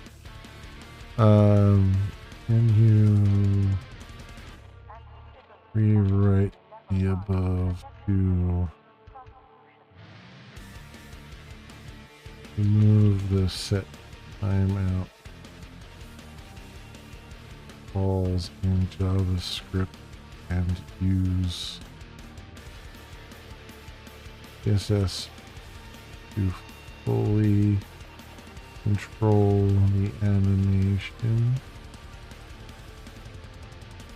then use JavaScript to listen for the animation to complete in order to swap class.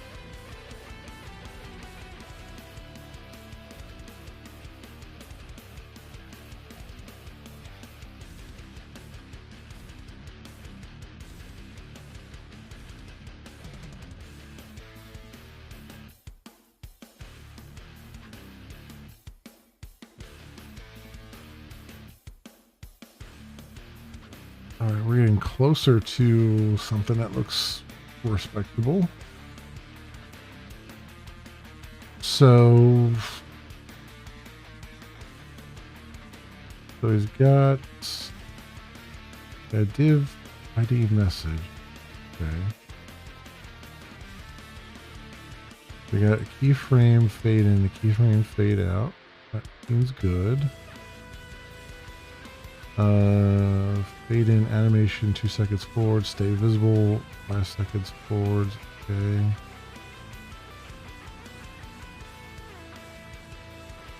And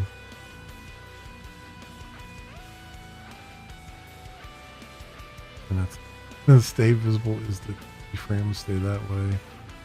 Fade out seconds.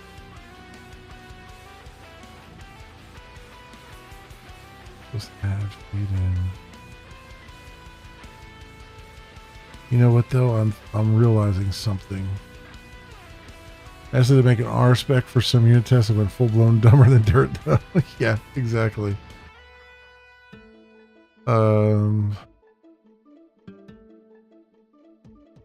I am realizing something though. I want the users to be able to specify how long the text stays on the screen, which means CSS is likely out because I need to be able to inject those numbers into the page. And the CSS files aren't getting processed by anything.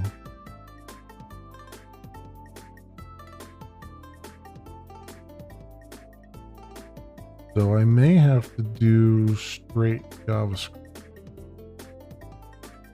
Let me see. Can all of the above be done? Can all of the animation above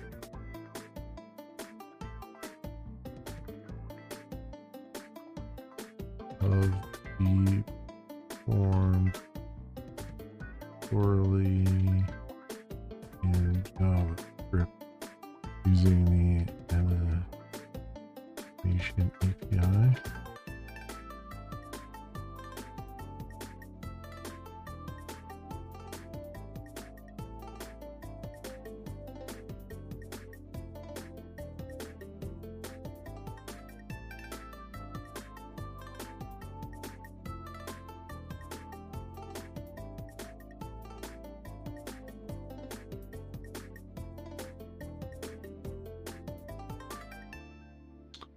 Okay, so message animate, go forward, stay visible for 5 seconds, message animate, duration, go forwards, on finish,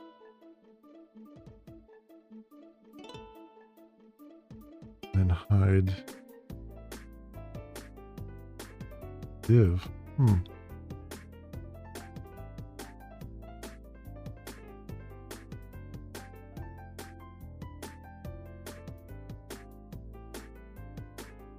I mean, that might be closer to what I need because I need to get the numbers into there. Like the durations are going to be a variable.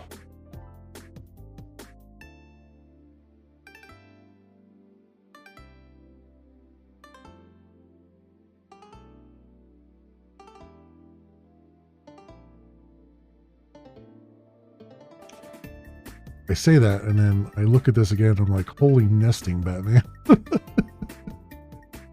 I mean, I guess that's what you gotta do to make it work, but we've got message animate, on finish, message animate, on finish, message animate, on finish. Holy nesting, Batman. But yeah, I guess that's the way it's gotta go.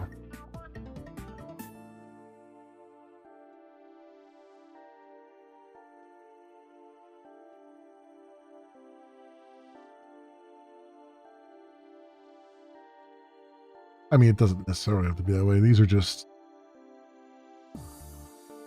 functions, right?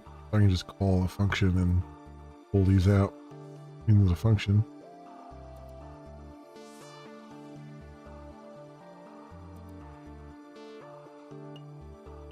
Just for clarity.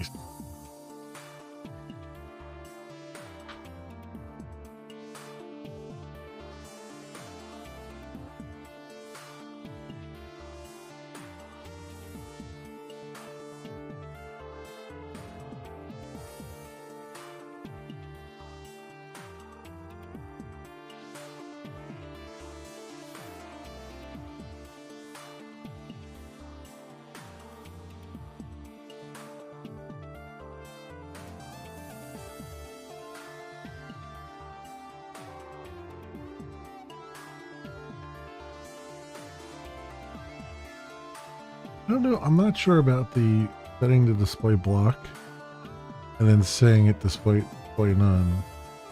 So I feel like that as soon as you set this to block, it's going to flicker. It's going to flicker to full opacity, right? Or well, I guess not, because it'll probably. Do they set the opacity? Oh, okay. They set the opacity to 0. Okay. Yeah. So I guess it wouldn't flicker. Give it to go.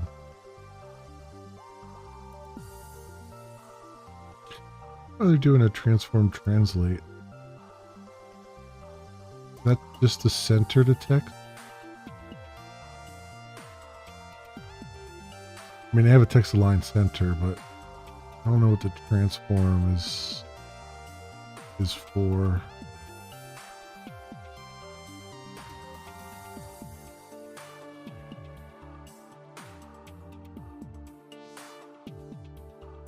And they have display none on it. Okay.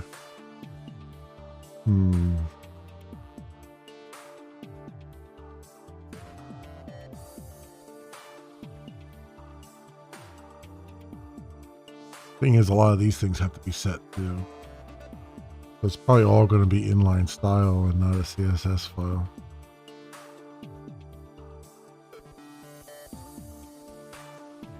I mean, it would have to be, I guess. Because I don't know what the color and stuff is going to be or what size it's going to be until I read in the data.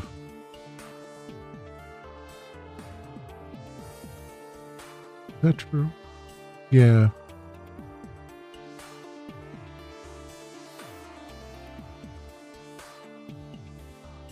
Yeah, it would have to be an inline style.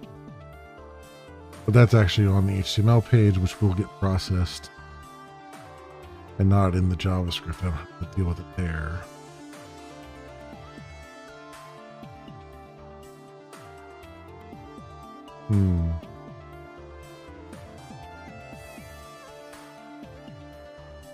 So, what I have to be...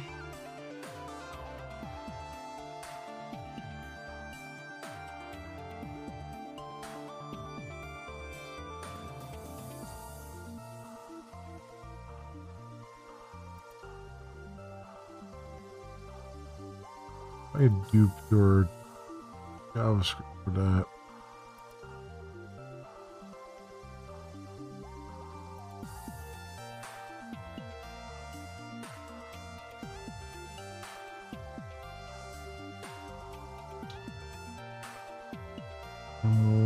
Yeah, I think I will do pure JavaScript for it.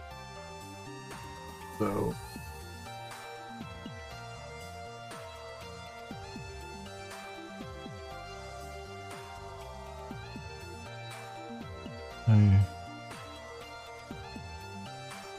I'll make that, yeah, okay.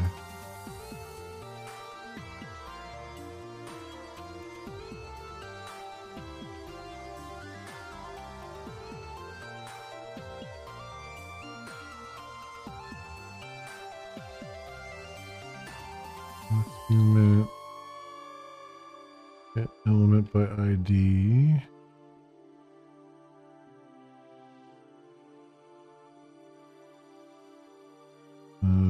Alert. Website ID.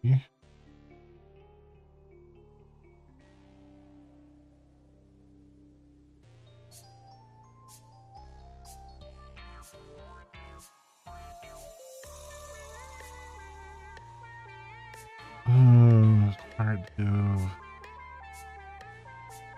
File.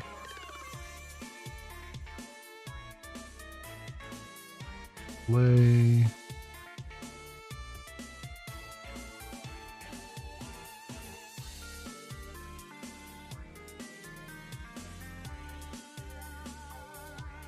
And what do we look at here? Anyway.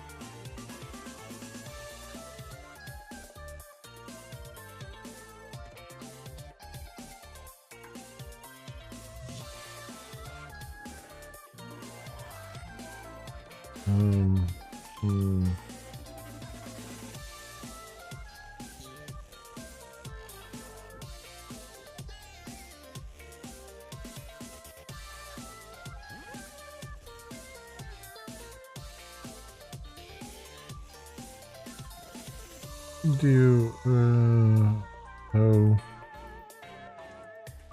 data in on the page once I get that. So it would be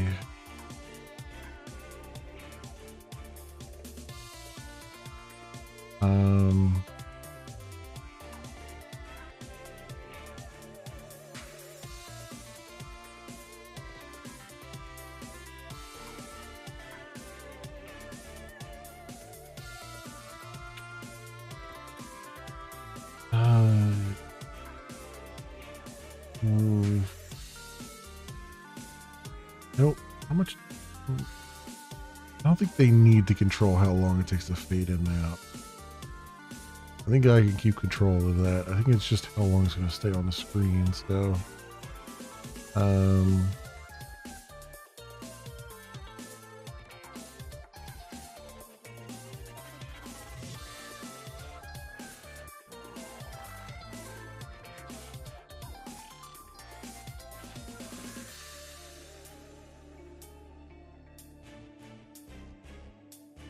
that would be target div data set that well, data set's how you get to the data, right? Not just forgetting that. JavaScript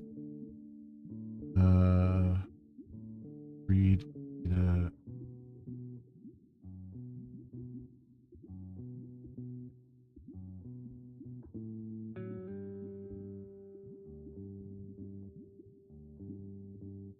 Yeah, article data set columns. Yeah. That's what I thought.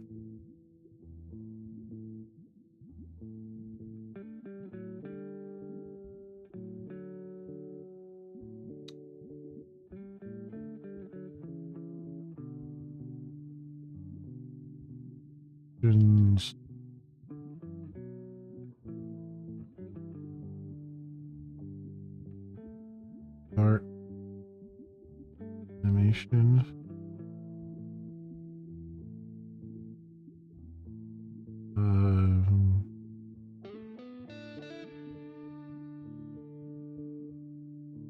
Target div time.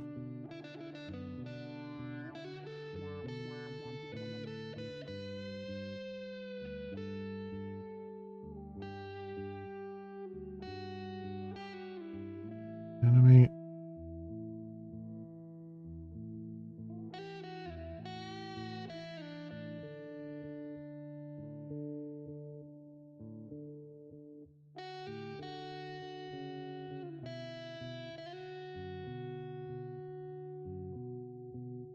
Duration, still force opacity.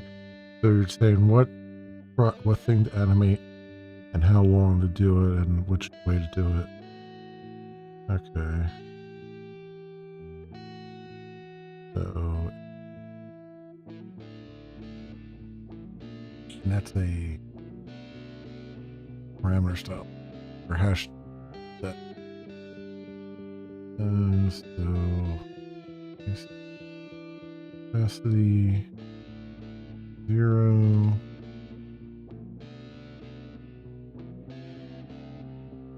One.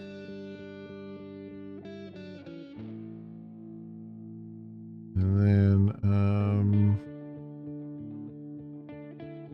I have here.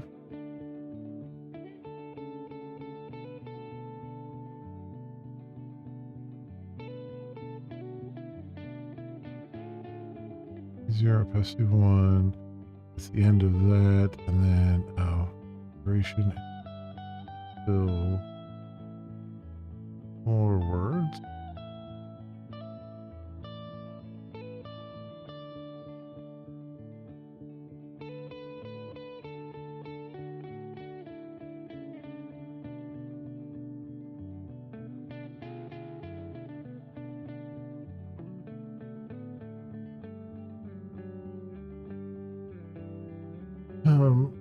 Okay.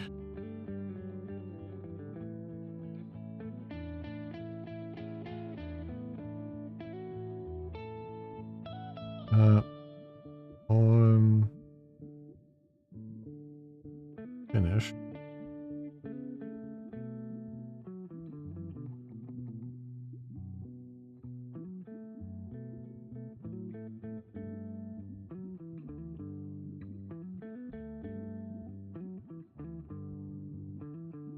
How do I?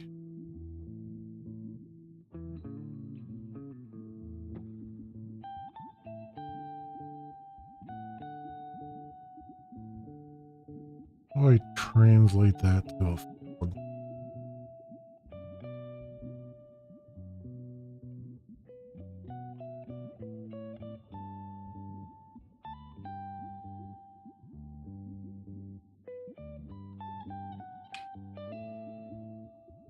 Because I need to pass a parameter to it.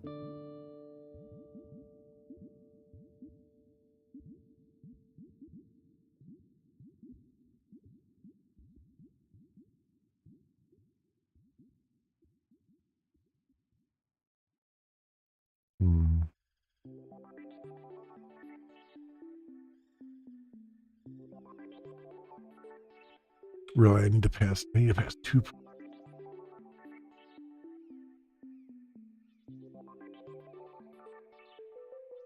Theoretically. I guess I only need to pass one.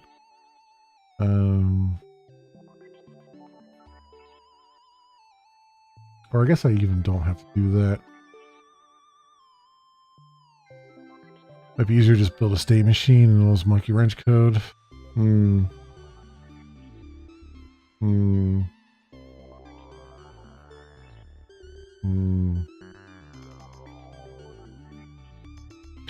My only problem with it is that I know it's not a lot of code, but it's ugly as hell. And there's going to become a point where I'm going to have to change stuff in here, and I'm going to look at it and go, "What the hell am I looking at?" That's the problem, right?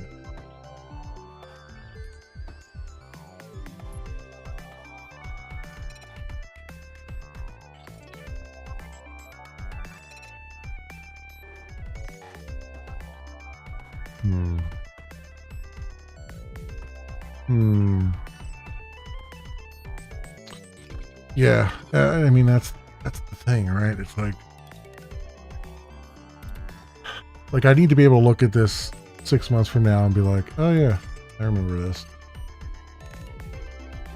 and I know where I'm going with it.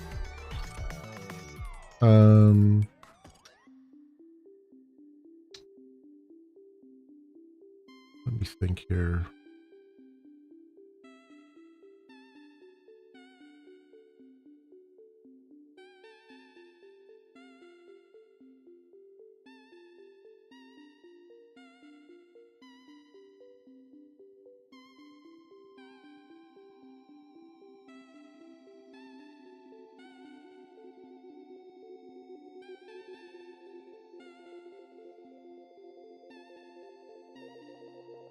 Yes.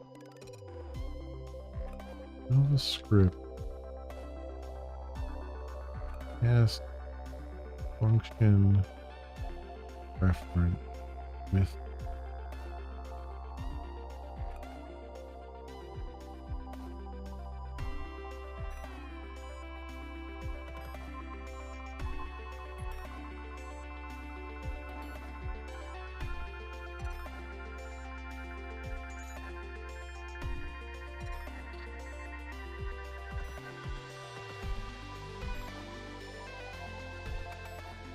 Yes, anonymous function instead of predefined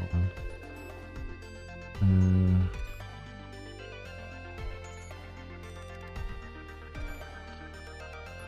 Callback is enough to do this when calling it, just wrap it in an anonymous function like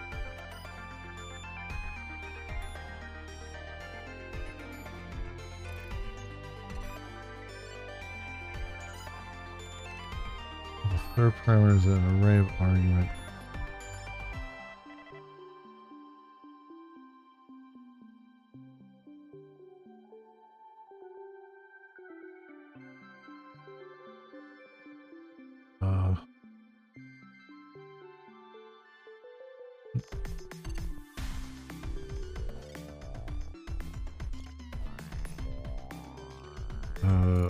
Okay. Why?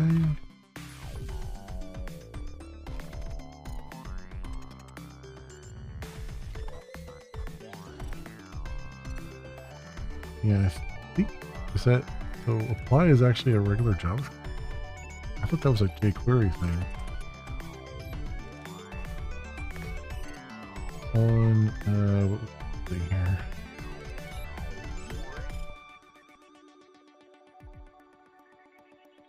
On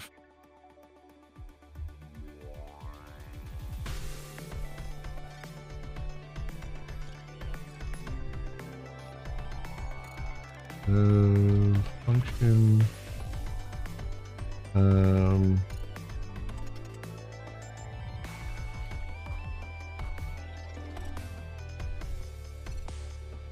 a visible step.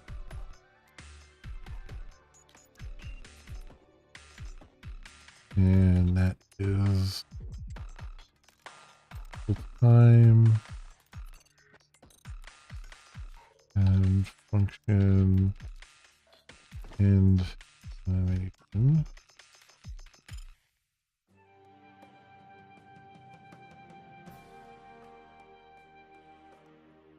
All right, we want to say finish equals a visible animation step. Oh yeah, there is apply. Apply visible time.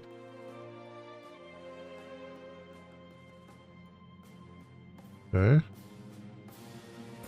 And then here it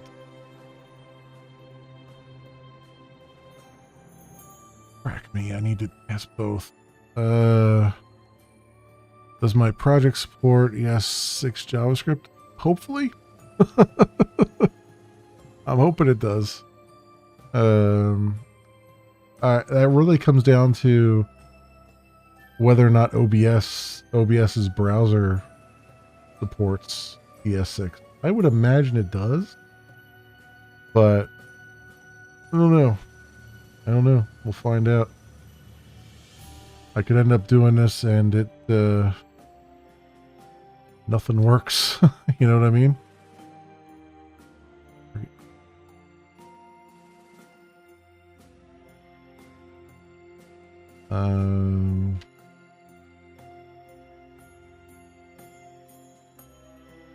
Let me.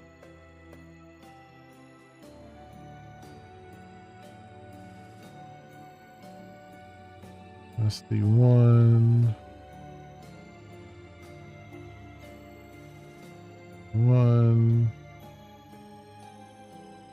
Duration is visible time.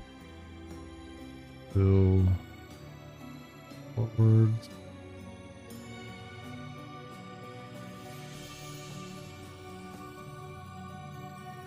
on finish and animation.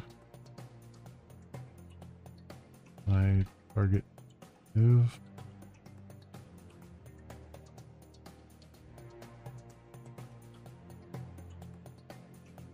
Div mates. Opacity 1. Opacity 0. Here's the problem with using the word opacity. The more you type it out, the more it doesn't look like a word anymore. Every time I type it out, I'm like, am I spelling this right? This is like the 20th time I've typed it out. Duration is 1,000. Fill forward. Okay.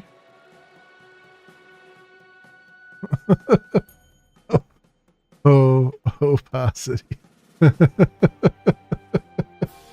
Right? I mean, it's like, it's just one of those words that the more you're forced to type it out, the more it stops looking like a word. It's looking like you're just typing Klingon.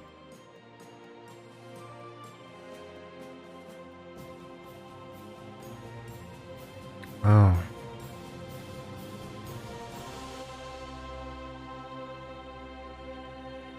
Okay.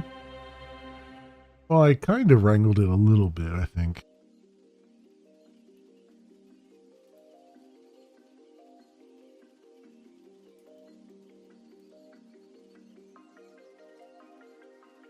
Yeah, wrangling. Yeah, sort of, kind of. I mean, it's not nested upon nested upon nested, at least.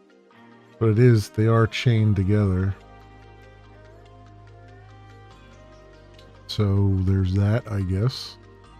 So then this would just be start animation.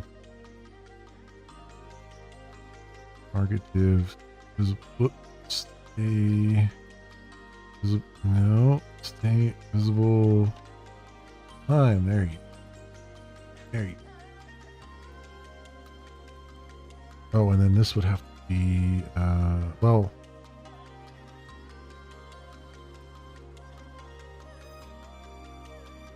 they did it after the anime, right? Nope, I figured they did on finish there. Yep. There's one more.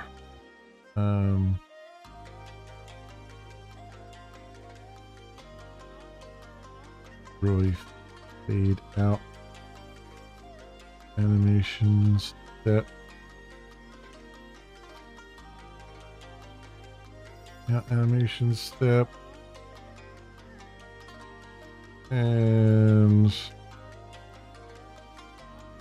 function end animation. Target div. We just say target div dot style dot display is none.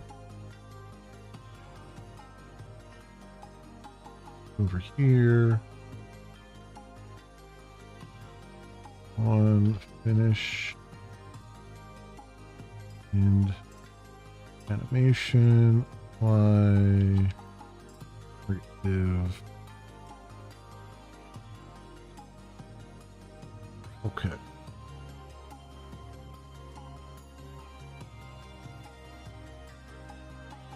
And display alerts.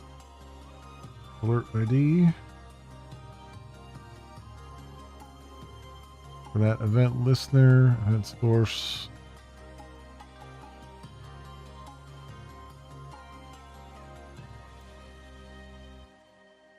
Okay. The only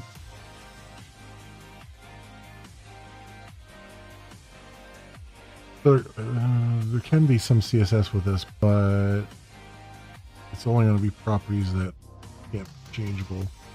I'm thinking there's probably not going to be too many of those. I need the alert content. Alert contents has the div on it with the ID. So do div ID, and then data. What did I call it? Data visible.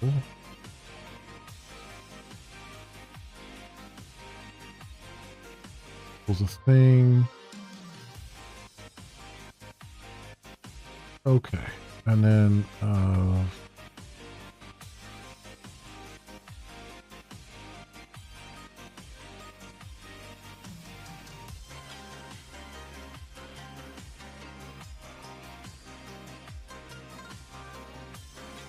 well,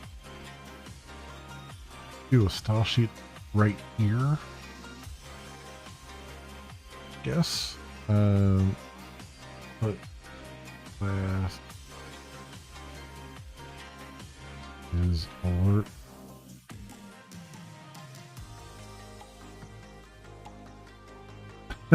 What did I call it as my number one gameplay while working across several React components?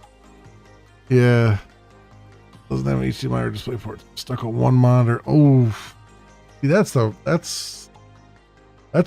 crime against humanity when a programmer is stuck with just one monitor. Because honestly, we all need at least one monitor devoted entirely to scrolling text. Right? Like, you got a log file open, and that's all that monitor is for, is to have that log file scrolling by. So you can always look over to it and see exactly what's going on. At the very least, for web dev, it would be your permanent monitor for the JavaScript console, where that's constantly open over there. Right? Like, that's, I mean, it's just a necessity, right? Like, I'm sure there's artists and stuff that can get away with like one big monitor or something like that. Your PowerPoint monkeys can get away with one monitor. Your spreadsheet monkeys can get away with one monitor. But your code monkeys, they need at least two. All right. Also, the second monitor also stands in as the, like, I have Outlook minimized over there window, because no programmer has their email client constantly, maximized. It's always minimized somewhere off in the corner, just so that if there's something's on fire, you'll get a little pop-up alert, and that's about it. If it's not on fire, it's not your problem. If there aren't people running around with their hair on fire, then you're just gonna sit there with your headphones on and try to stay in focus. Oh man. Oh. Too many of those days. Too freaking many.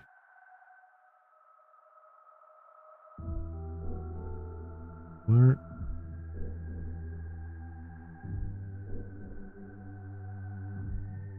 Sounds like senior talk to me. Get DMs all the time. Hey man, can you fix this R spec? Hey dude is having a hard time with understanding React State. Go help him, please. Yeah. Yeah. No, I mean, I definitely get DMs from, like, over Teams from other devs, certainly.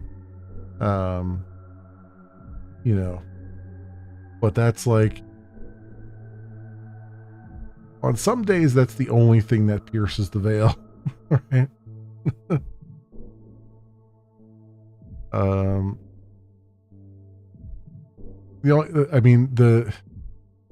It's one of the funniest things too is, like, my immediate boss is on vacation was on vacation all this week, and I think next week as well. And I haven't had to look at my Outlook calendar, at my Teams calendar at all this week, because I've had 0 meetings except for the daily stand-up. Right? It's like as soon as my boss comes back, it's like I got every time, like I wake up in the morning and I gotta go look at my calendar to make sure there's not something prior to 9 a.m. that I have to deal with. Which is another one of those things that my boss is good about not doing that, but other people in the company are in other teams definitely are not, where they figure, everybody's working from home, so we don't have to schedule a meeting at 9 o'clock. We'll schedule it at, 8:30 or 8 o'clock in the morning. Because, everybody's just ready to go at 8 o'clock in the morning. No, thank you. No, thank you.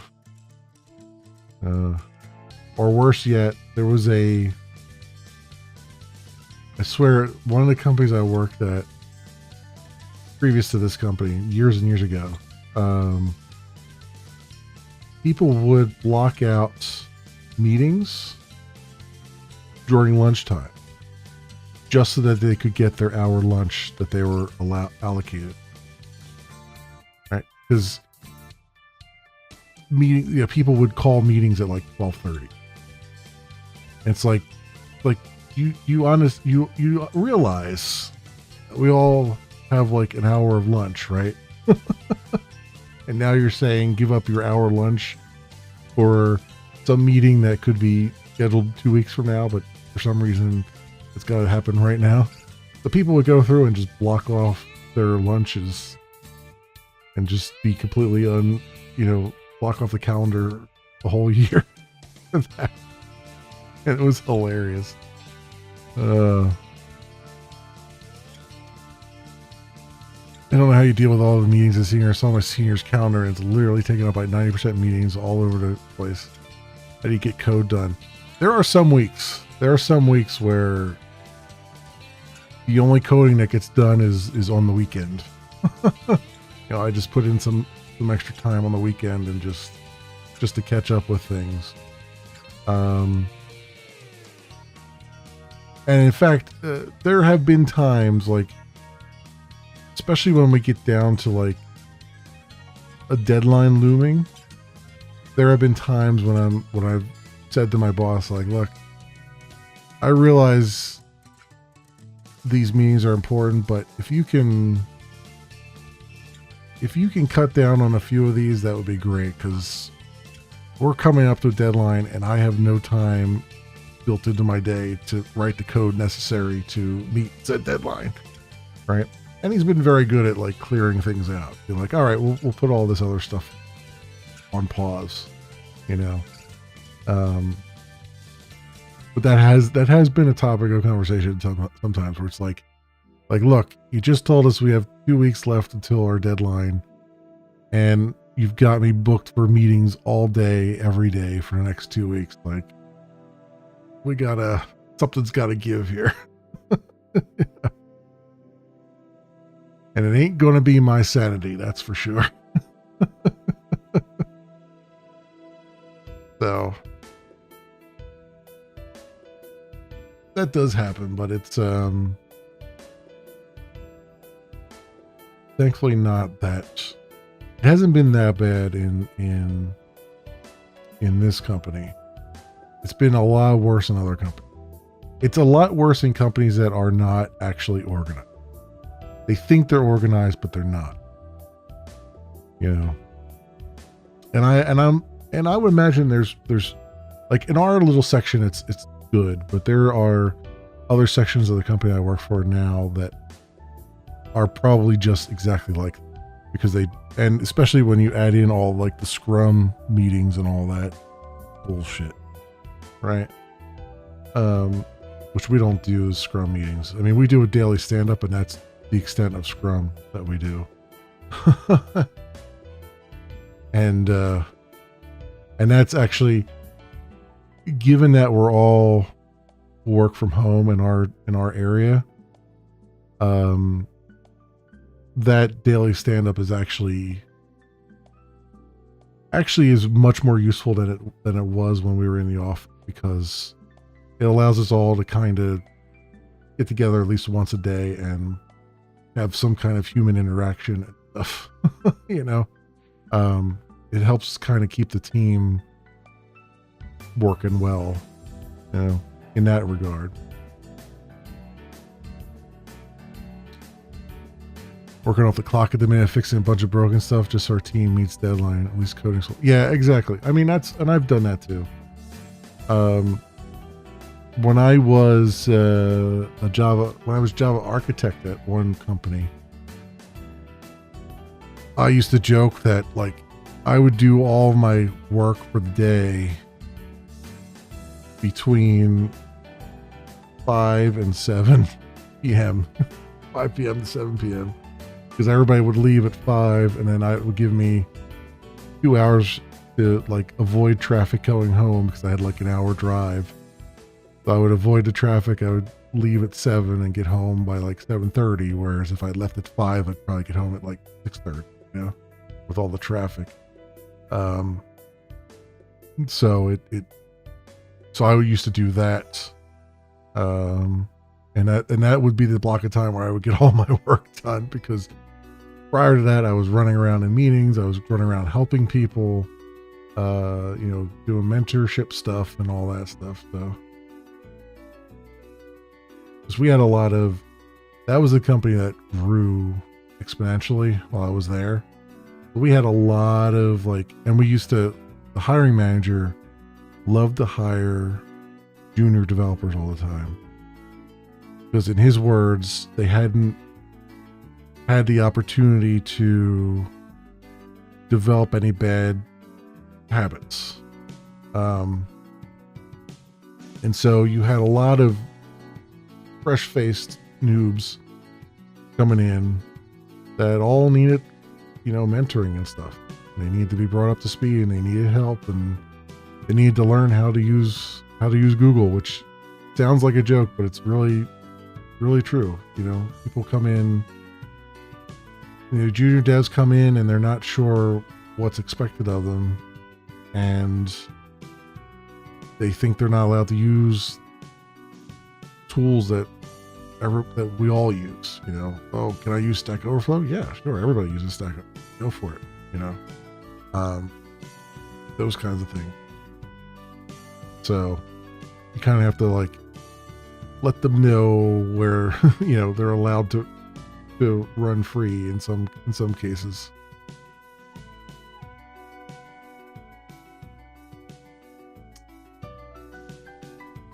The hard work paid off. Yeah, I think it was experience more than necessarily work. I mean, there was definitely some hard work in there. There was definitely some late hours. There was some travel early on to clients and stuff like that. And I definitely went through the brutal, you know, 60-hour work week occasionally. But all that is a lot of that was a lot of the brutal stuff was just born out of a company that thought it was well oiled and really wasn't. You know, that's the worst. That was all company culture. A lot of, you know, you hear people working long hours and all this stuff, and it's all company culture. It has nothing to do with efficiency or organization or anything like that. It's the exact opposite.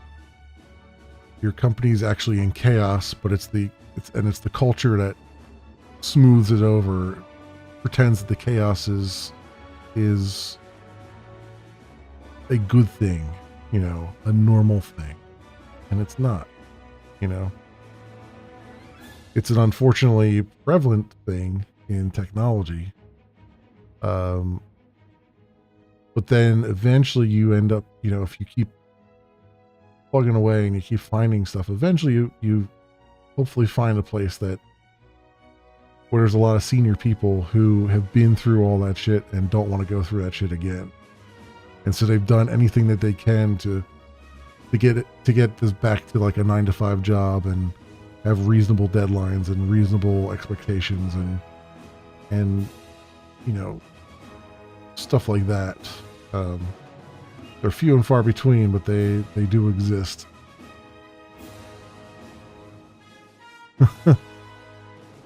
Struggle as a junior current market is real. No, I get it. I get the struggle in the current market is real. And I honestly, when I landed my first job as a developer, I had set in my mind that I was going to stay there at least 5 years and get 5 years experience, because at that point, you're no longer a junior. You're definitely somewhere beyond junior, because 5 years is a lifetime technology. You know, you depending on your experience, like if you're constantly expanding your horizons and constantly, you know, learning about all the things around you and not just the thing that you're doing, 5 years is plenty of experience to just go anywhere and say, look, I'm a senior dev now. You know, I want to work as a senior dev. So that's what I did. So I put up with all the nonsense, you know, and made it to 5 years, and then I got the hell out. Unfortunately, I was so gung-ho to get out that I ignored a lot of the red flags at the second job I went to, and that's where a lot of the brutal nonsense started happening. Burnout and all that stuff. But despite that, it's all a learning experience anyway. You know, you learn, you live, you learn, and that's definitely something to learn. It's, you know, trust your instincts is a thing that is hard to do when you're young, because your instincts, you're not sure of your instincts and how accurate they are. And then when the shit hits the fan and you realize all your instincts were accurate, then you learn. You know?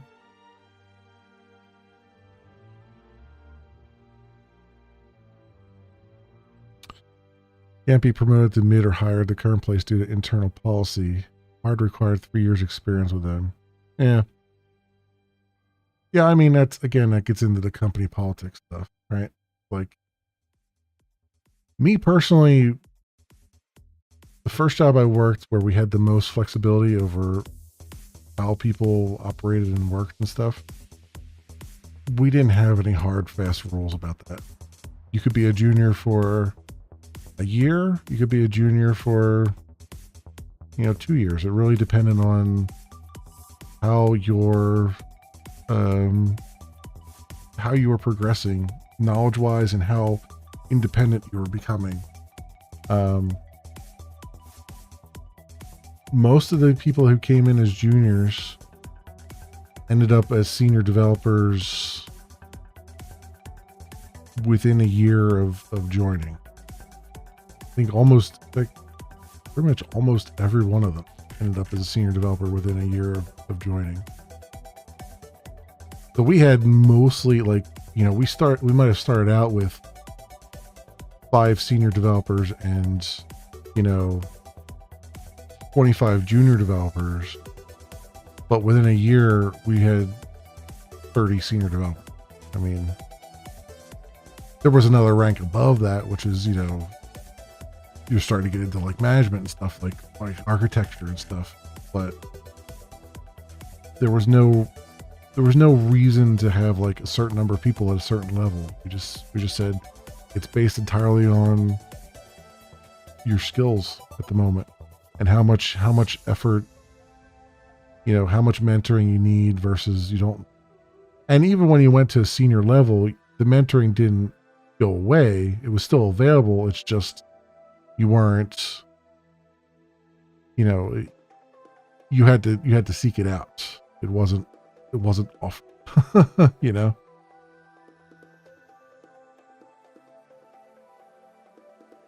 It was a cool place to work. It had its share of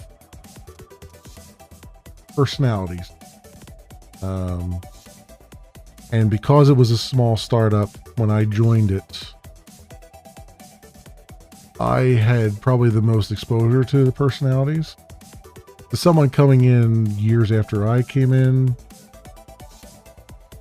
it maybe didn't seem so bad because they were much more isolated. But having seen it from the beginning, there was a lot of history there. The smaller the company, the closer you are to the C-suite, as far as visibility, and it's not a meme. A lot of the C-suite people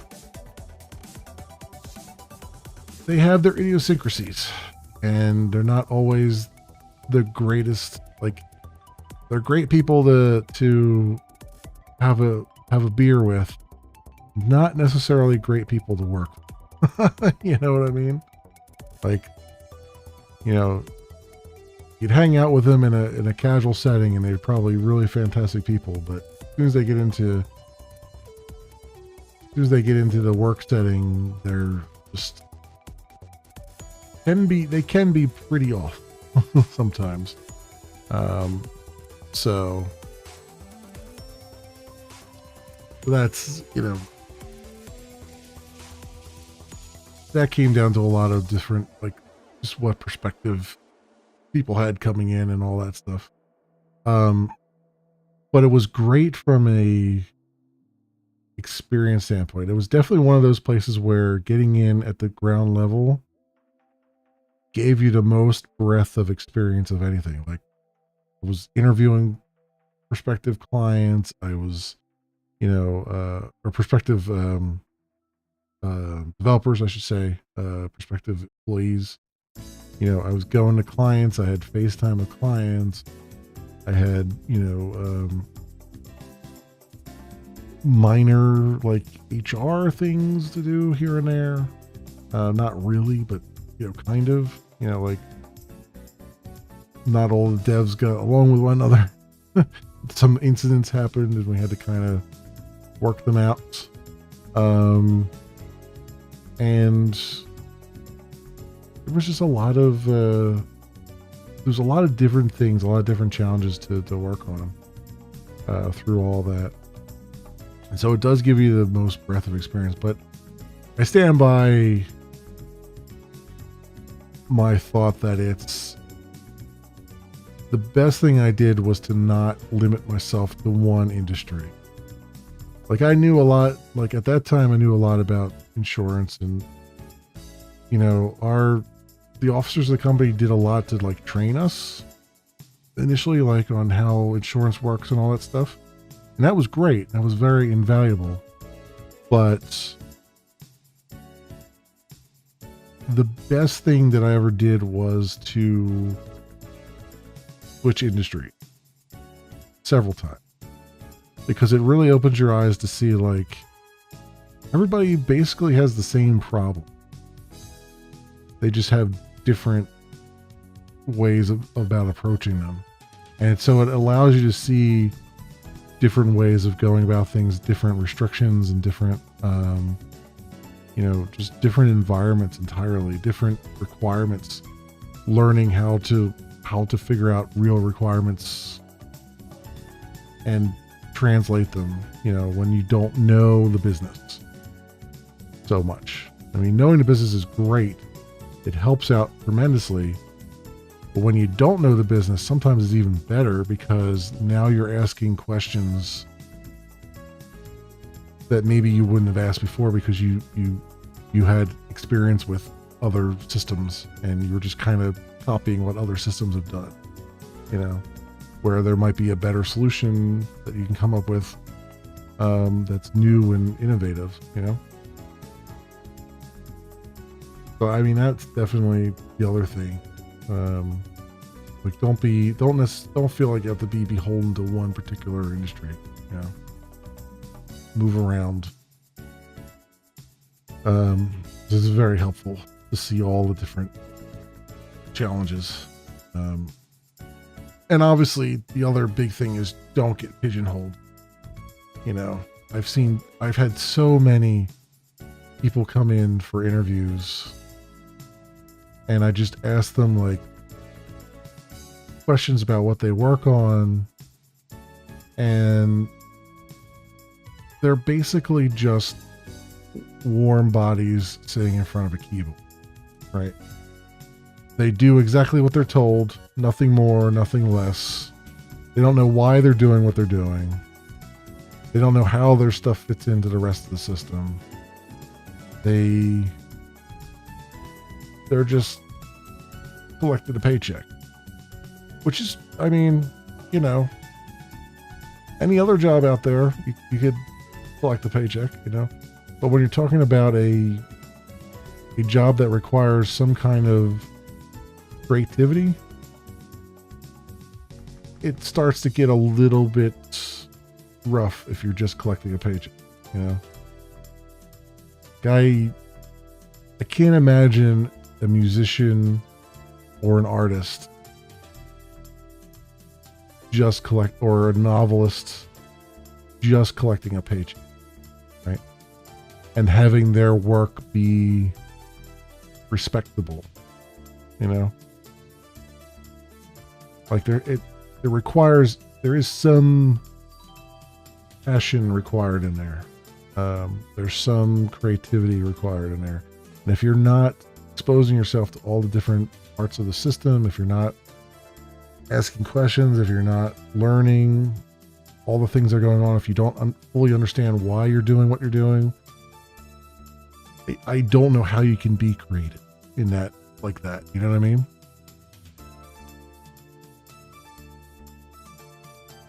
Run into quite a few of those. They don't last long. Yeah, exactly. It's like, I don't know, in that environment, I don't know how you be creative if you don't give a shit. Right? The only thing you care about is doing enough to fulfill your obligation to get a paycheck. And you know, if you're flipping burgers, that could be perfectly fine. But if you're architecting a building, or if you're architecting a bridge or some kind of infrastructure, I don't know that I'd want to drive over that bridge if you're just phoning it in. You know what I mean? That's like, I don't know. At some point, you got to actually give a damn about what you're doing, right? Like, I'm not sure that bridge is going to last very long, especially if you're the primary architect of it. So I mean, that's my thoughts on that. I don't know if that is overly pretentious or if it just makes, or if it's just like a normal thing that makes sense, whatever.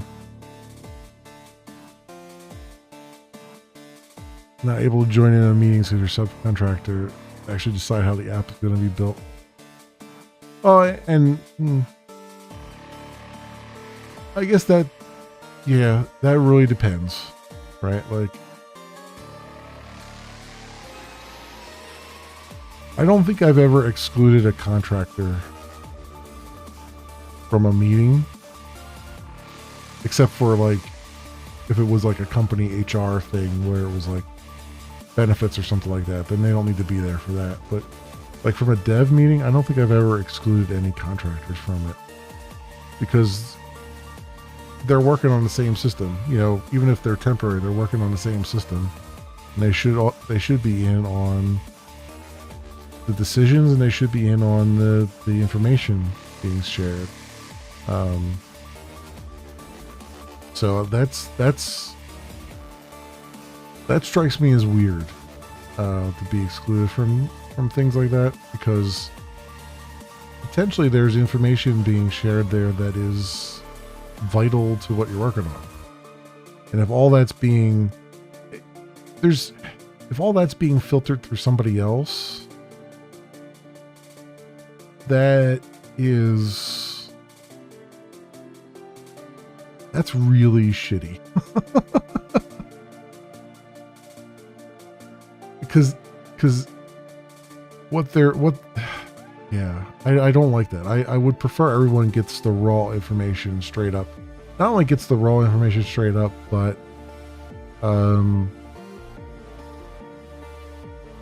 they also are there to be able to participate and offer their own insight, you know, junior or otherwise. Like, you know, junior devs can have insights just as much as anybody else. And if they don't have insights, they're going to ask questions. So why not invite their questions? Because, hey, maybe they'll ask a question that spurns something in your mind and you're like, oh, wait, this might not work because you're onto something there, you know? Like, I don't know. It's just like I'm thinking of the again, the Stack Overflow stuff, right? Where we had this whole blow up on Twitter about, you know, Stack Overflow partnering with OpenAI, and now people are trying to go in and delete all of their answers in Stack Overflow because the AI can't, you know, cite me as a source for the stuff that it's generating because, you know, it's only generating bits and pieces of my stuff, right? And I look at that and I go, why did you answer something on Stack Overflow in the first place? Like, it kind of exposes the biggest problem that Stack Overflow has had since its inception. And it's the freaking fake internet, right? The same problem that Reddit has had since its inception. Those goddamn fake internet. People go on there and they answer questions and their name's attached to them. And they're like, yeah, look at me. Look at how awesome I am. Look at all these points. Look at all these upvotes I got. This is great. Look at all this kudos, all this stuff. Instead of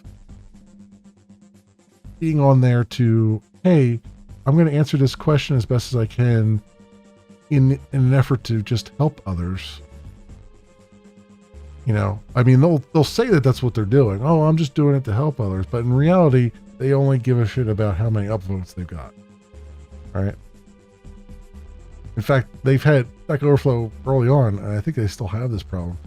They had a problem where people would create two accounts, and they'd have one account that would ask a question, and then they would answer their own question from a different account just to upvote themselves, just to give themselves karma, right, on the site.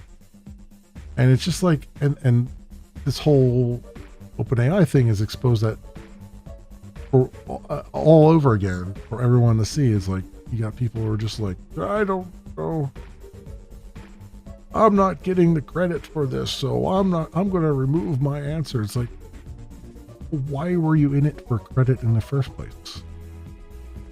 The whole point was that you're just you're an anonymous person, relatively speaking, and you're just trying to help others, that they don't go through the same shit that you just had to go through to get to that answer, you know?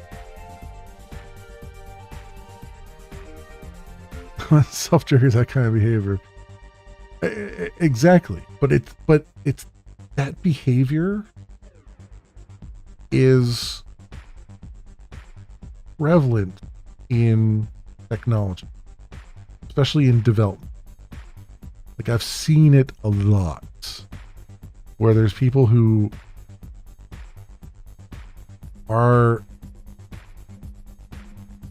motivated by ivory tower shit, right? Like, we always hear the ivory tower devs, you know, the architects, they all sit at the top of the ivory tower, and they, you know, either bless your work or they tell you to go back and rewrite everything. You know, they're doing all the code reviews, and they're They hold the keys to the castle and all that stuff. And it's true in a lot of ways, because a lot of a lot of people end up getting into that mindset where they're like, hey, I am hot shit now. So I'm gonna just I'm gonna flex my corporate given muscles a little bit, and I'm gonna, I am now a sexy beast. I have declared that I am now a sexy beast, and no one can tell me otherwise. Right? And it's just a weird thing. It has always blown my mind when I see it. And I've seen it plenty of, not just devs. I've seen it in management as well. But it's just you see it in the return to work stuff too, right? Where we all found out over COVID that, hey, it turns out more work gets done if you're not in an office, because now people don't have to commute. They can actually get up and they can do stuff. They can work on their own hours, and they're actually getting more stuff done than they did in the office because there's not so much bullshit. They're not getting distracted. They don't have to throw headphones on 20 hours a day, right? And now you got all these middle managers saying, but how can I be a manager if I can't sit in my office and just stare at people through my window? I mean, this is unacceptable. I can't stare at people through Teams. They'll just put tape over their cameras. And you're seeing that exact same thing play out all across it. It blows my mind. It absolutely blows my mind. It was the funniest part of my life was early on getting promoted to Java architect, because all it was, because I was like, okay, I'm Java architect now. Great. I'm invited to more meetings, and that's it. I didn't get any more money for it. It's just a title. I was like, okay, I don't want it. Whatever. Call me whatever hell you want. I'm just going to come in and I'm going to do my job, and I'm going to do it as best as I can. I'm going to be a mentor to as many people as I can be. I'm going to try to keep everything going smoothly. And that's it. It's just a freaking title at the end of the day. It has nothing attached to it. It's crazy. It's crazy that people will just, what was I? The second job I went to, I was senior engineer. What was it? Senior engineer 1. And then I was senior software engineer 2. And then I was senior software engineer 3. I'm like, somebody had asked me at one point, like, what, you're senior software engineer. I see in the footer of your email that you're senior software engineer. Are you a 1 or a 2 or a 3? I'm like, I don't know. What day of the week is it? I don't care. It doesn't make any freaking difference. It really doesn't at the end of the day. I'm doing all the same work I would be doing anyway. It's just I'm getting invites to more shit that I don't give a flip about, while I'm trying to get my other work done. It's just reducing the amount of time I have to actually write code. That's all it's really doing. That number going up. Oh man. But yeah. I don't know why there's a hate boner against online work. I know I want to make sure people are working, but if metrics and deadlines are met, then I don't see an issue. Exactly. There isn't an issue. I mean, that's the reality of the situation. If deadlines are being met and work is getting done, and it's getting done to a high quality, then there is no problem. You know what I mean? There really is no problem.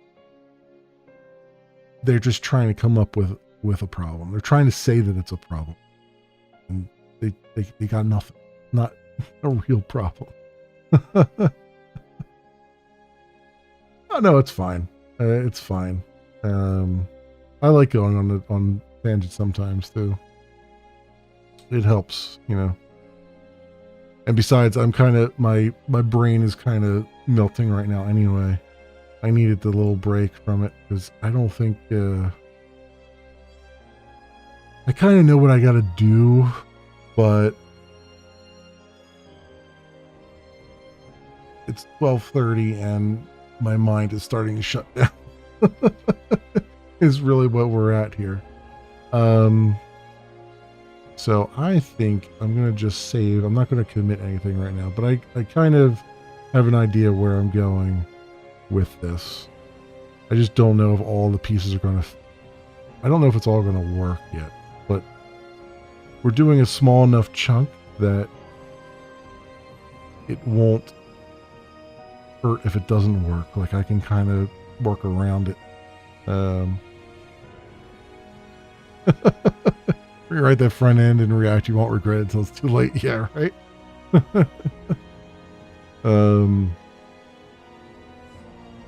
But the more important thing here is I have a plan of attack. And we'll see if things work out the way I'm hoping they work out. I think they will. And then we'll be able to test the alerts and see them pop up in OBS. And then I can start to work on like the account stuff. Because as I said at the beginning, I was thinking about it, and a lot of bots don't allow you to have multiple accounts on like YouTube and Twitch and whatnot. And I want to make sure that you can have multiple accounts configured. So I want to add the account ID into there. Even if I'm not going to link into Twitter, to Twitch yet, or to YouTube yet, but I'm going to put the framework in to have all that stuff, have the alerts tied to not only the service like Twitch and YouTube, but also the account. Then that way you can configure them for multiple accounts all in one spot, and hopefully have all the alerts and everything work out. Am I going to need webhooks for that? Not for the alerts. Because as far as I know, I mean, there might come a point where I need some kind of webhook, and then I'm fucked if I do, because I don't have, this is all running locally. But I'm pretty sure I can get all of that, all the event data and stuff through the API call. So I'll be able to do that. And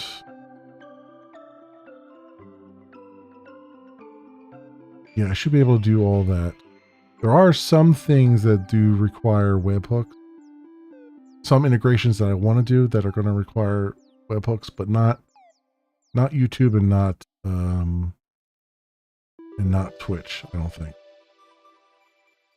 But I think I can get everything I need through their normal API calls.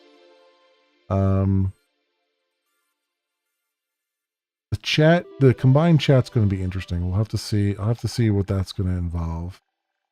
But I think it's doable. But we'll see. I mean, that's what it comes down to.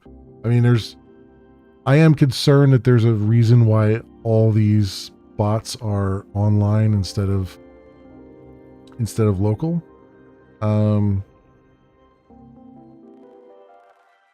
But I guess we'll cross that bridge when we come to it. We'll see. If worse comes to worse, I've thought about having a partial server component that I can just spin up in, like I can just have a Docker component that spins up and spin up on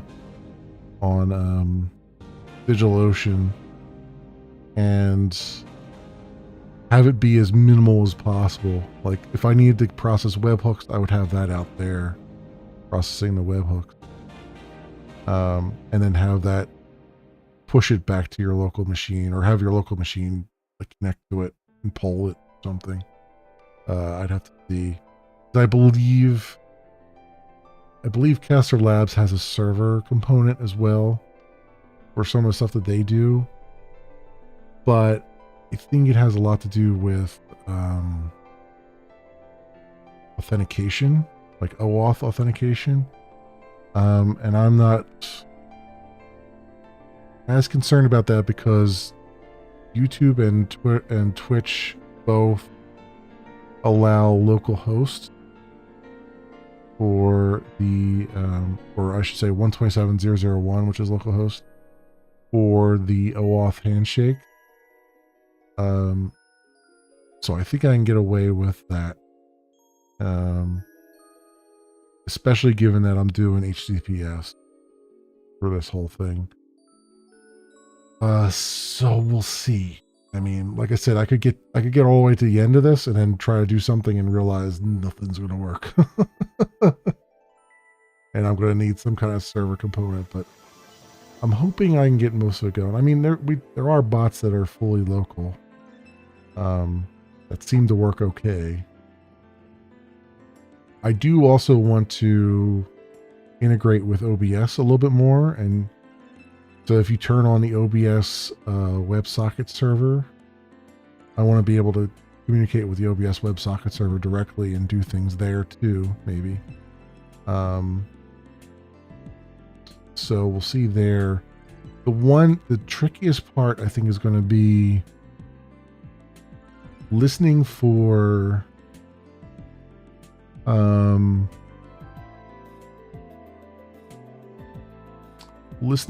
keystroke. So there's no way for me to do that in the browser unless you're on the page. Like if you wanted, say, a command to kick off, like say you're on your Stream Deck and you set your Stream Deck up to send a command like Control Shift Q or whatever, and you wanted me to pick that up and run a command, I could only really do that if I have a FAT app, and not from a browser that I know of. But I'd have to have something running, which theoretically will have something running because, you know, I have to launch Jetty. So the launcher will be running. So theoretically I'll have something running that could potentially pull Windows or Linux and ask for like the latest hotkey that was hit.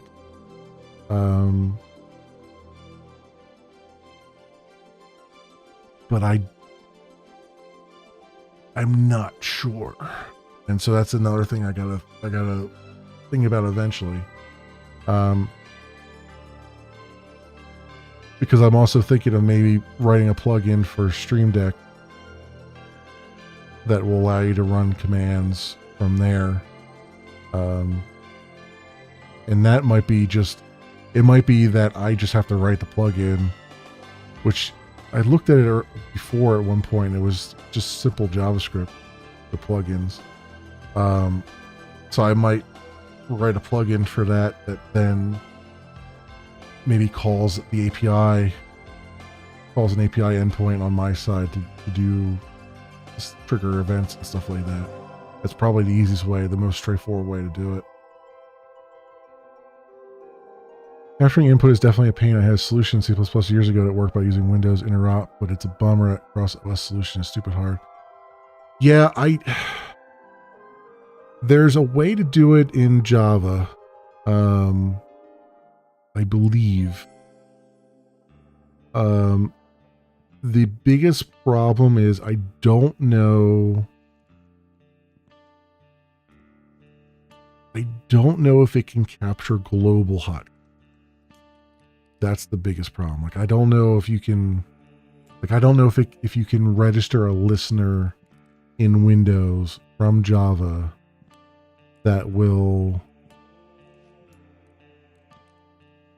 grab the keyboard events as they happen. And I kind of did a little bit of a search for one, and I was coming up blank. So I'm not sure if that, if that's even possible or not. Actually, you know what? We got ChatGPT open. What do you say, ChatGPT? How can I capture global hotkey event in Java cross platform?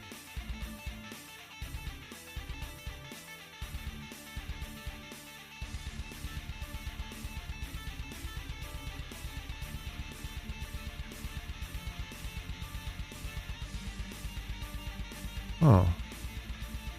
Alright, what are you generating here? JNative hook. What is this? It can be challenging because Java's standard library does not provide built-in support for global hotkeys. However, you can achieve this functionality by using third-party libraries. Okay. One popular library for this purpose is JNative hook, which allows you to capture global keyboard and mouse events in a cross-platform manner. Oh. JNative hook. I've never heard of that. JNative hook. Global keyboard and mouse listeners. And it's been updated last year, so it's actually maintained. I'm impressed. Okay. For Java, JNative hook is a library to provide global keyboard and mouse listeners for Java. Listed for global shortcuts or mouse motion that would otherwise be impossible using pure Java. To accomplish this, it leverages platform-dependent native code, which I figured it would. It's wrapping a DLL basically through Java's native interface to create a low-level system-wide hook. Okay.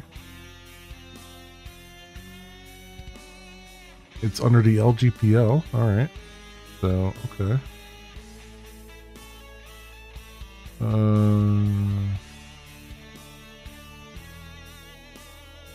What's Java 17?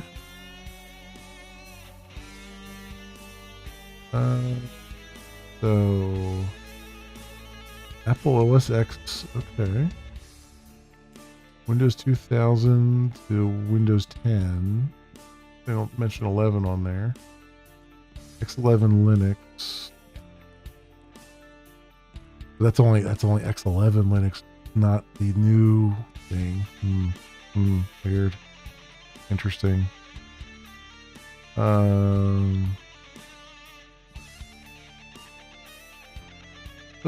So they're just generating a native interface around these shared libraries then, right? Like, let's see what this does. First main. JNI.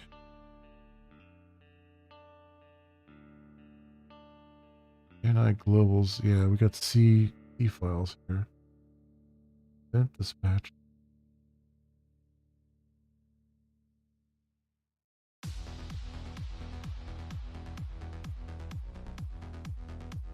Book thread monitor, enter. Welcome to the Enrichment Center. Exit. First up, conversion gel. Will that give you lemons? Fix me. We really shouldn't be writing that memory. Oh, good. So stay positive. Good. Glad to see that in there.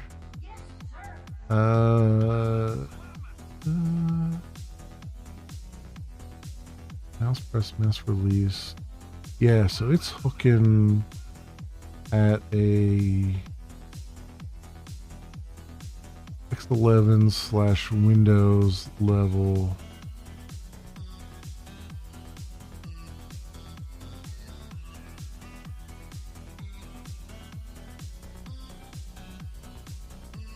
And it's reading, yeah, it's like reading, it's reading make and break codes from the keyboard, which makes sense.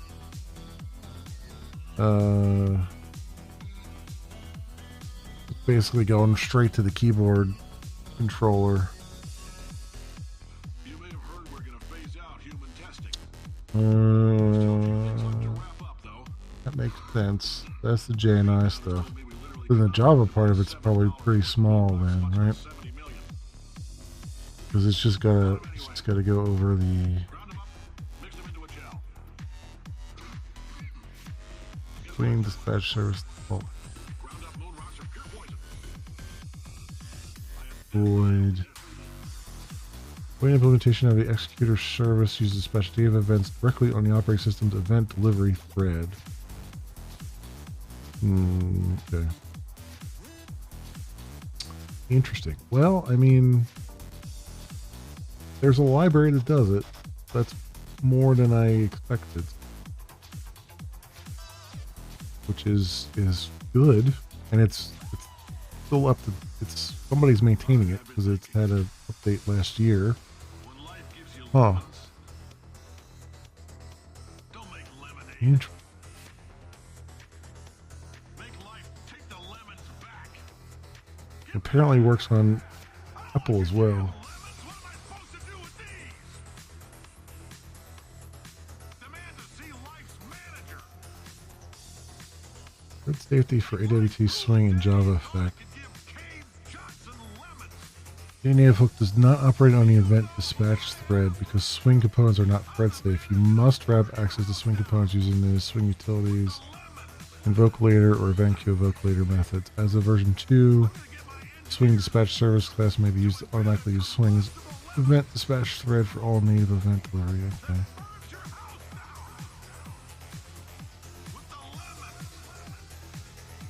Frame. That's working with swing. Makes no mention of Java effect.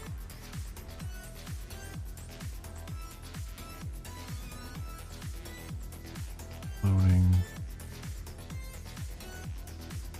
The native hook includes a native library loading interface called Native Library Locator. You can implement this interface to customize what libraries are loaded, as well as where they are loaded from. Oh, okay. Okay. Very good. Global keyboard listener.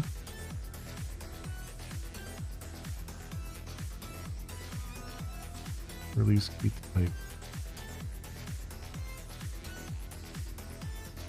And if it worked, it worked. That seems pretty interesting.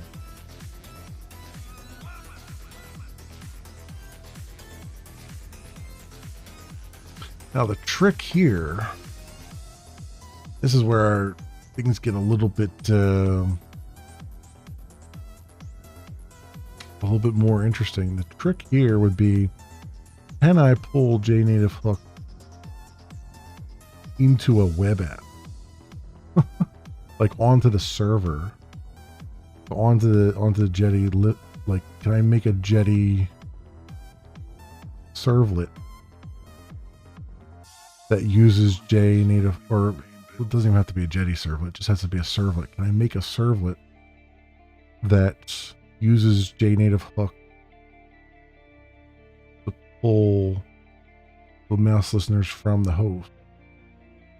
Because I bet I can.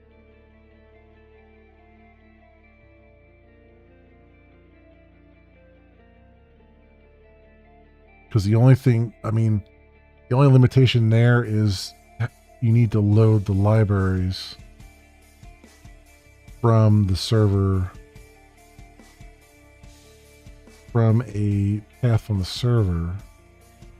But it looks like they have functionality to do that. We could say, here, go find the libraries over here. So that might be interesting. That might be interesting. Because that would mean basically because I have control of the server, or because the server is really your local machine, I technically have access to everything on your local machine.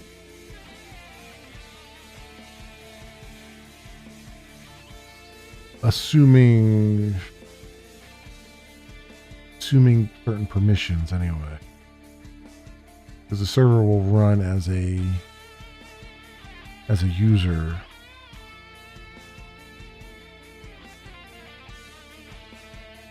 But it's actually, no, it's an embedded server. It's going to run as whatever user ran Java. And presumably the user that ran Java has access to all the Windows directory and everything, so.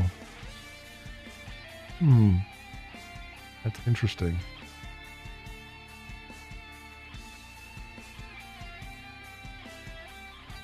I was thinking if you don't have ES6 support, you could just transpile it and swap in the new JS files.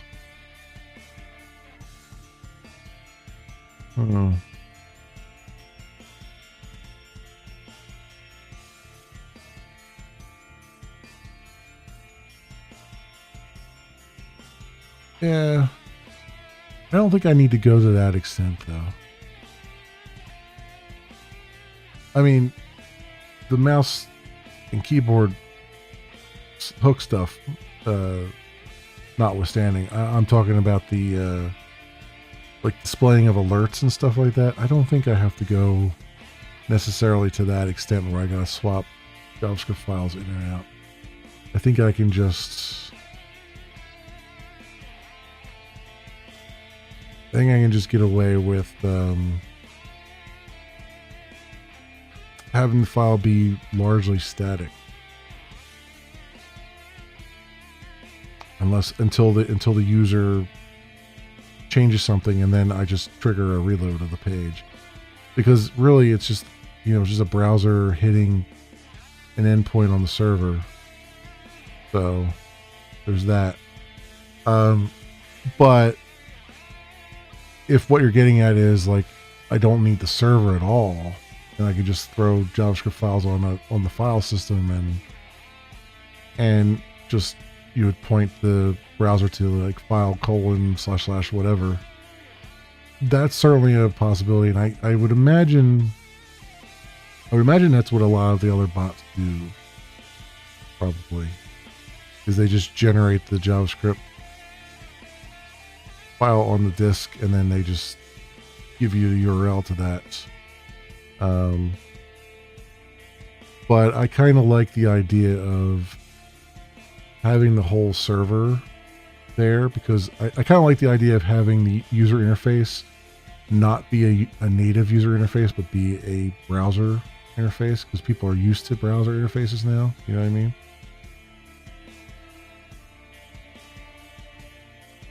It was just brain lag where you said you hope the environment has ES6 support.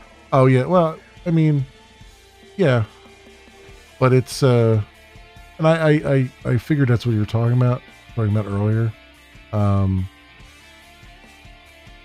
But I don't know.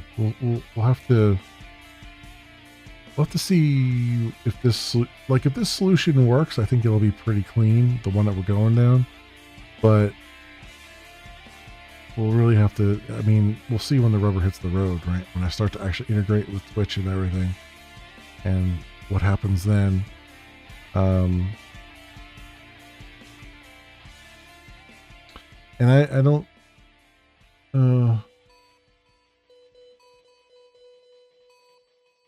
And I would imagine OBS's browser is probably some version of Chromium, I imagine. I've never actually looked into it, because all their code is out there. I could probably look into it, but I would imagine it's some form of that's running. So it's probably fairly up to date. It just depends on what they block and what they don't block, I guess. Is there a reason you prefer named functions over the anonymous version? Well, yeah, because it was the way that ChatGPT had it, right?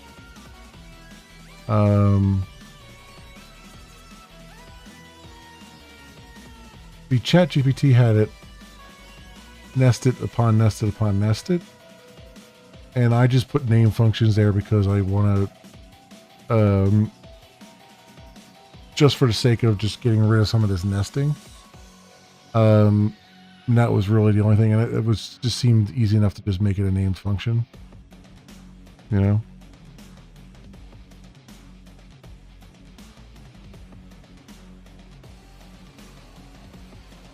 Yeah, I mean, I could have done it that way too with the, you know, the anonymous function, but really my goal was to just kind of get it to a point where it was a little bit more readable, right? Like, to me, it's like start animation, and then you're animating, and then you're calling this next step here, and then you're calling this next step, and then you're ending the animation. Now, granted, there could be like a dispatcher kind of pattern here, maybe. But I feel like for this purpose, this is probably fairly self-explanatory. Yeah. Just checked. Windows and Linux use Chromium. Mac version is WebKit. Okay. That makes sense. So I would imagine they're pretty up to date then.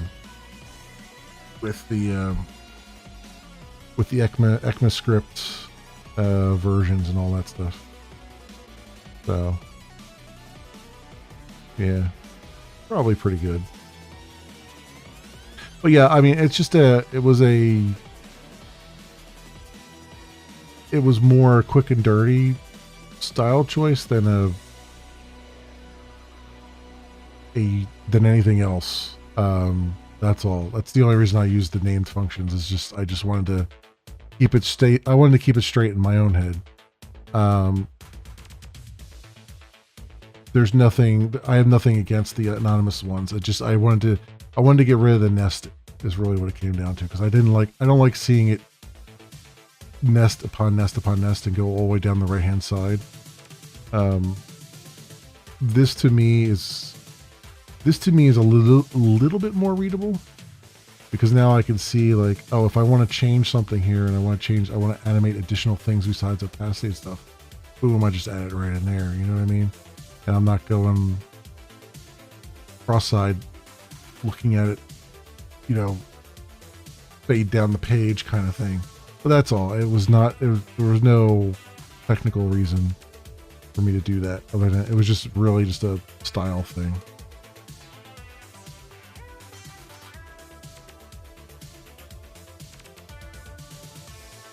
And to be fair,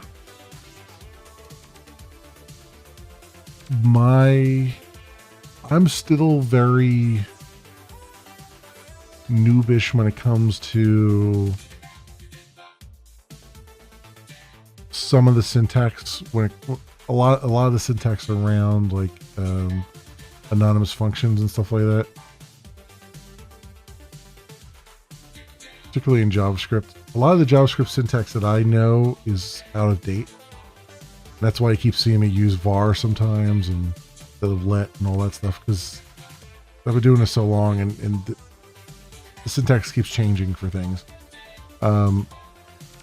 There's a lot of stuff in JavaScript I don't even know anymore because it's just completely changed. So I might be doing something an old-fashioned way just because I haven't really learned the new way of doing it.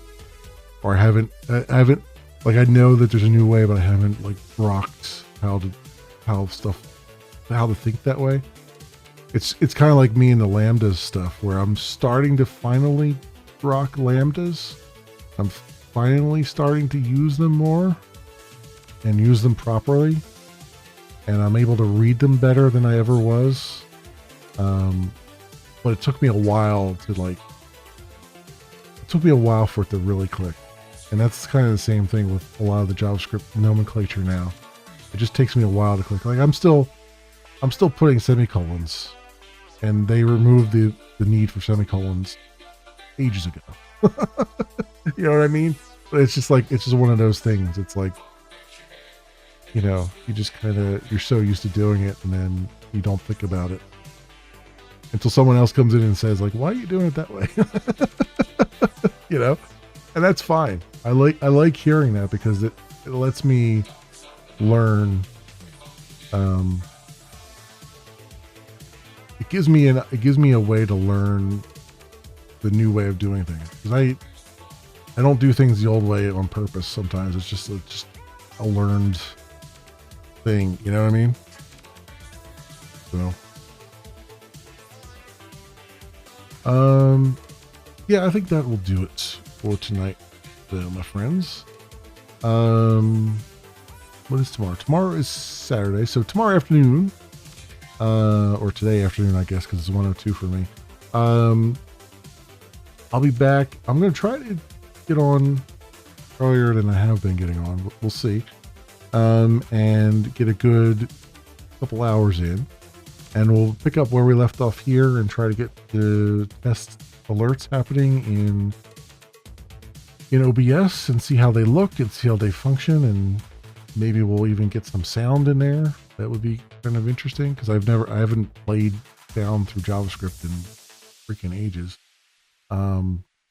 Not since the GeoCities days have I played audio files through through JavaScript.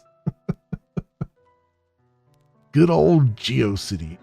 I bet too it's probably the same exact. I bet if I looked up my old GeoCities website and pulled the JavaScript off of that played music, it's probably the same exact JavaScript today. Probably the same exact way to do it today. The more things change, the more they stay the same, as they say. All right, my friends.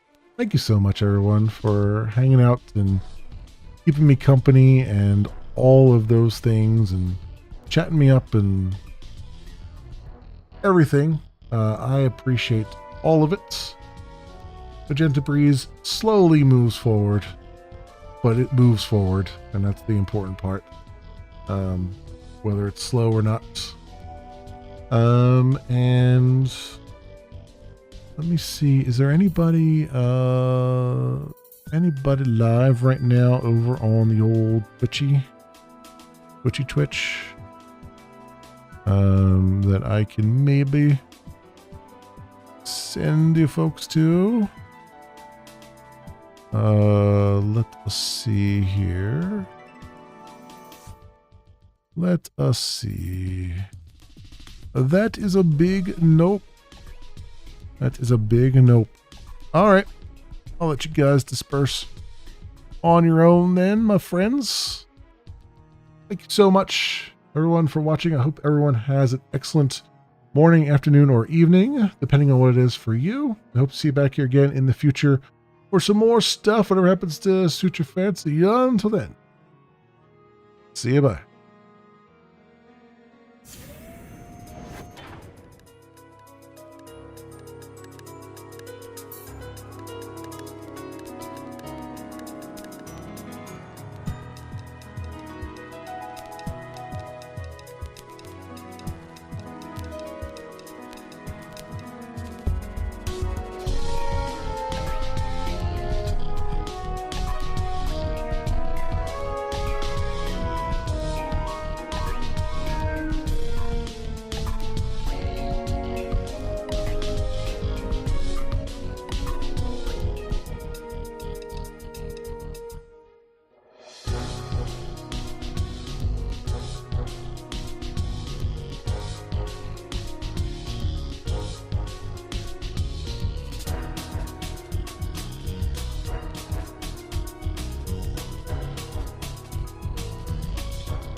Cocainum.